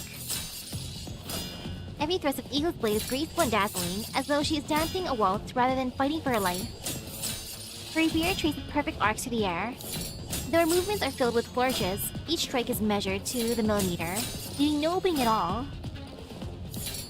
I mean, I'll have to do heroic mode later on for even more gotcha puns. When Messina answers with steady, precise blocks, the twin blades in her hands become extensions of her body, every motion stripped of excess, like her personality. The battle between two top-tier tactical dolls has long surpassed the boundary of ordinary combat, resembling an intense performance instead. あなたの戦い方には目を見張るものがあります Wow, complimenting her mid-bite. Eagle's voice remains mild and velvety, yet every word carries a razor-sharp killing intent. She speaks even as she threads her attacks through nearly impossible angles. The rapier is seemingly almost alive as it hunts for the tiniest gap in Messina's defense. 花はありませんが実用的で無駄がない刃を交えあなたへの敬意がより深まりました Igla, there's no time to flirt! Her high heels strike the floor in an elegant rhythm, each step part of a dance, each step carrying lethal threat. When Messina does not respond, all of her attention is focused on the fight. Her body is already covered in wounds, her combat suit is slashed open in several places, exposing synthetic components beneath the seep of biomimetic blood. Even so, her movements remain precise and efficient, without the slightest hesitation or retreat.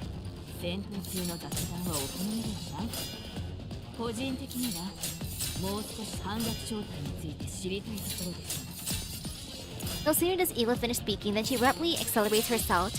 The rapier leaves afterimages in the air, every strike viciously angled at points that are hardest for Messina to defend. At the same time, the few remaining marionette dolls behind her join the fray, attempting to break through Messina's defenses from the flanks. Messina's wolf-eye flashes. In the next instant, she twists her body at an almost impossible angle, narrowly evading Igla's deadliest thrust. Simultaneously, her long blade sweeps sideways, cleaving a charging marionette doll cleanly in half. 見事な反射 Igla's so into this. Igla inclines her head slightly in genuine admiration. ですこちら側が有利ですあなたのアルバさんがダウンロードを完了するまで持ちません Yeah.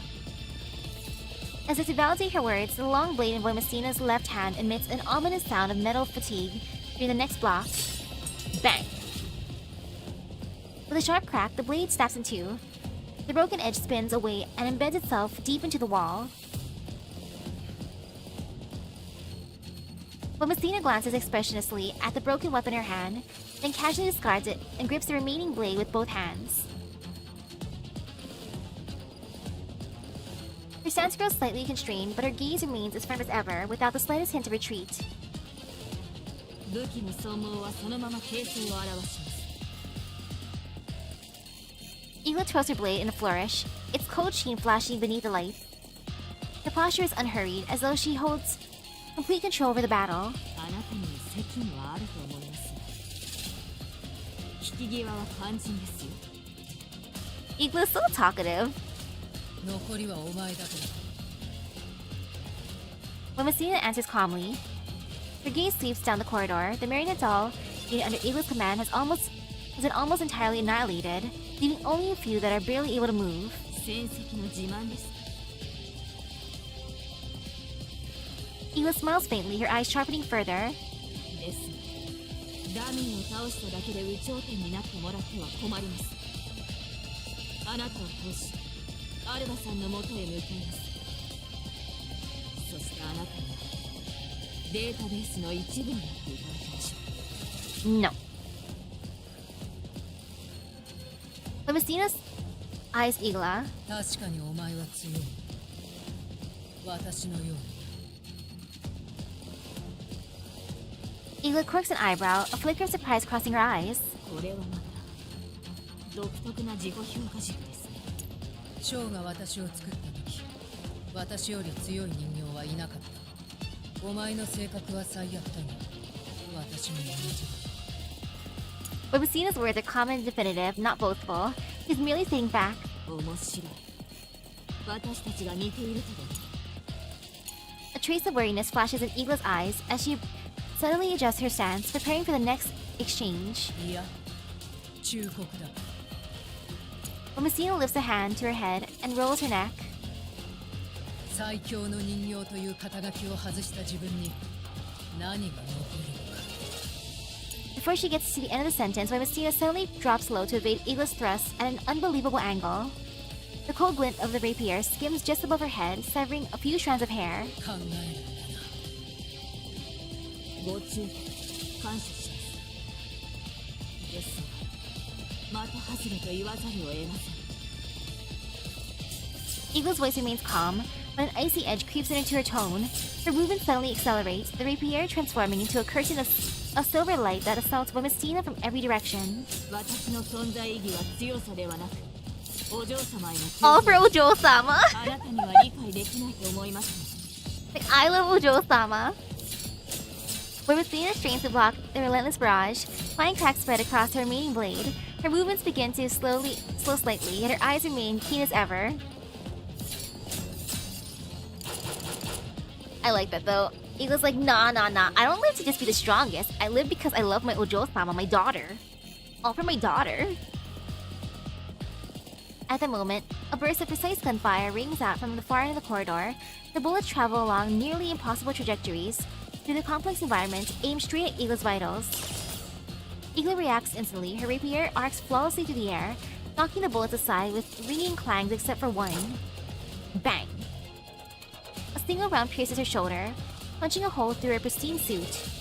Igla's movement falters for an instant. Disbelief flashes across her eyes before hardening into icy fury.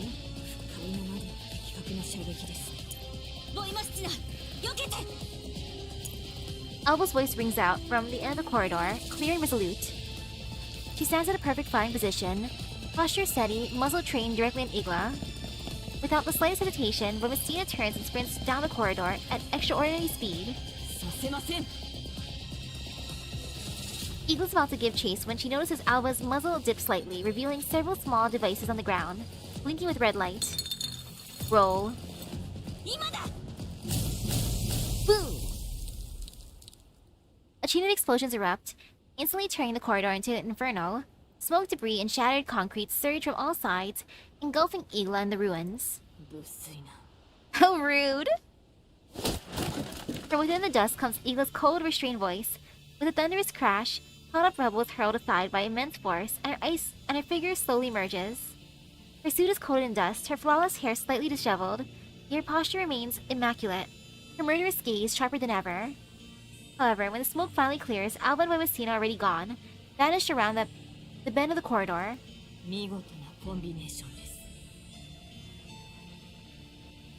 Igla calmly dusts off her suit and straightens her cuffs. Her movements are unhurried, as though the explosion moments ago was nothing more than trivial mishap. She touches the communicator at her ear, her voice cold and composed.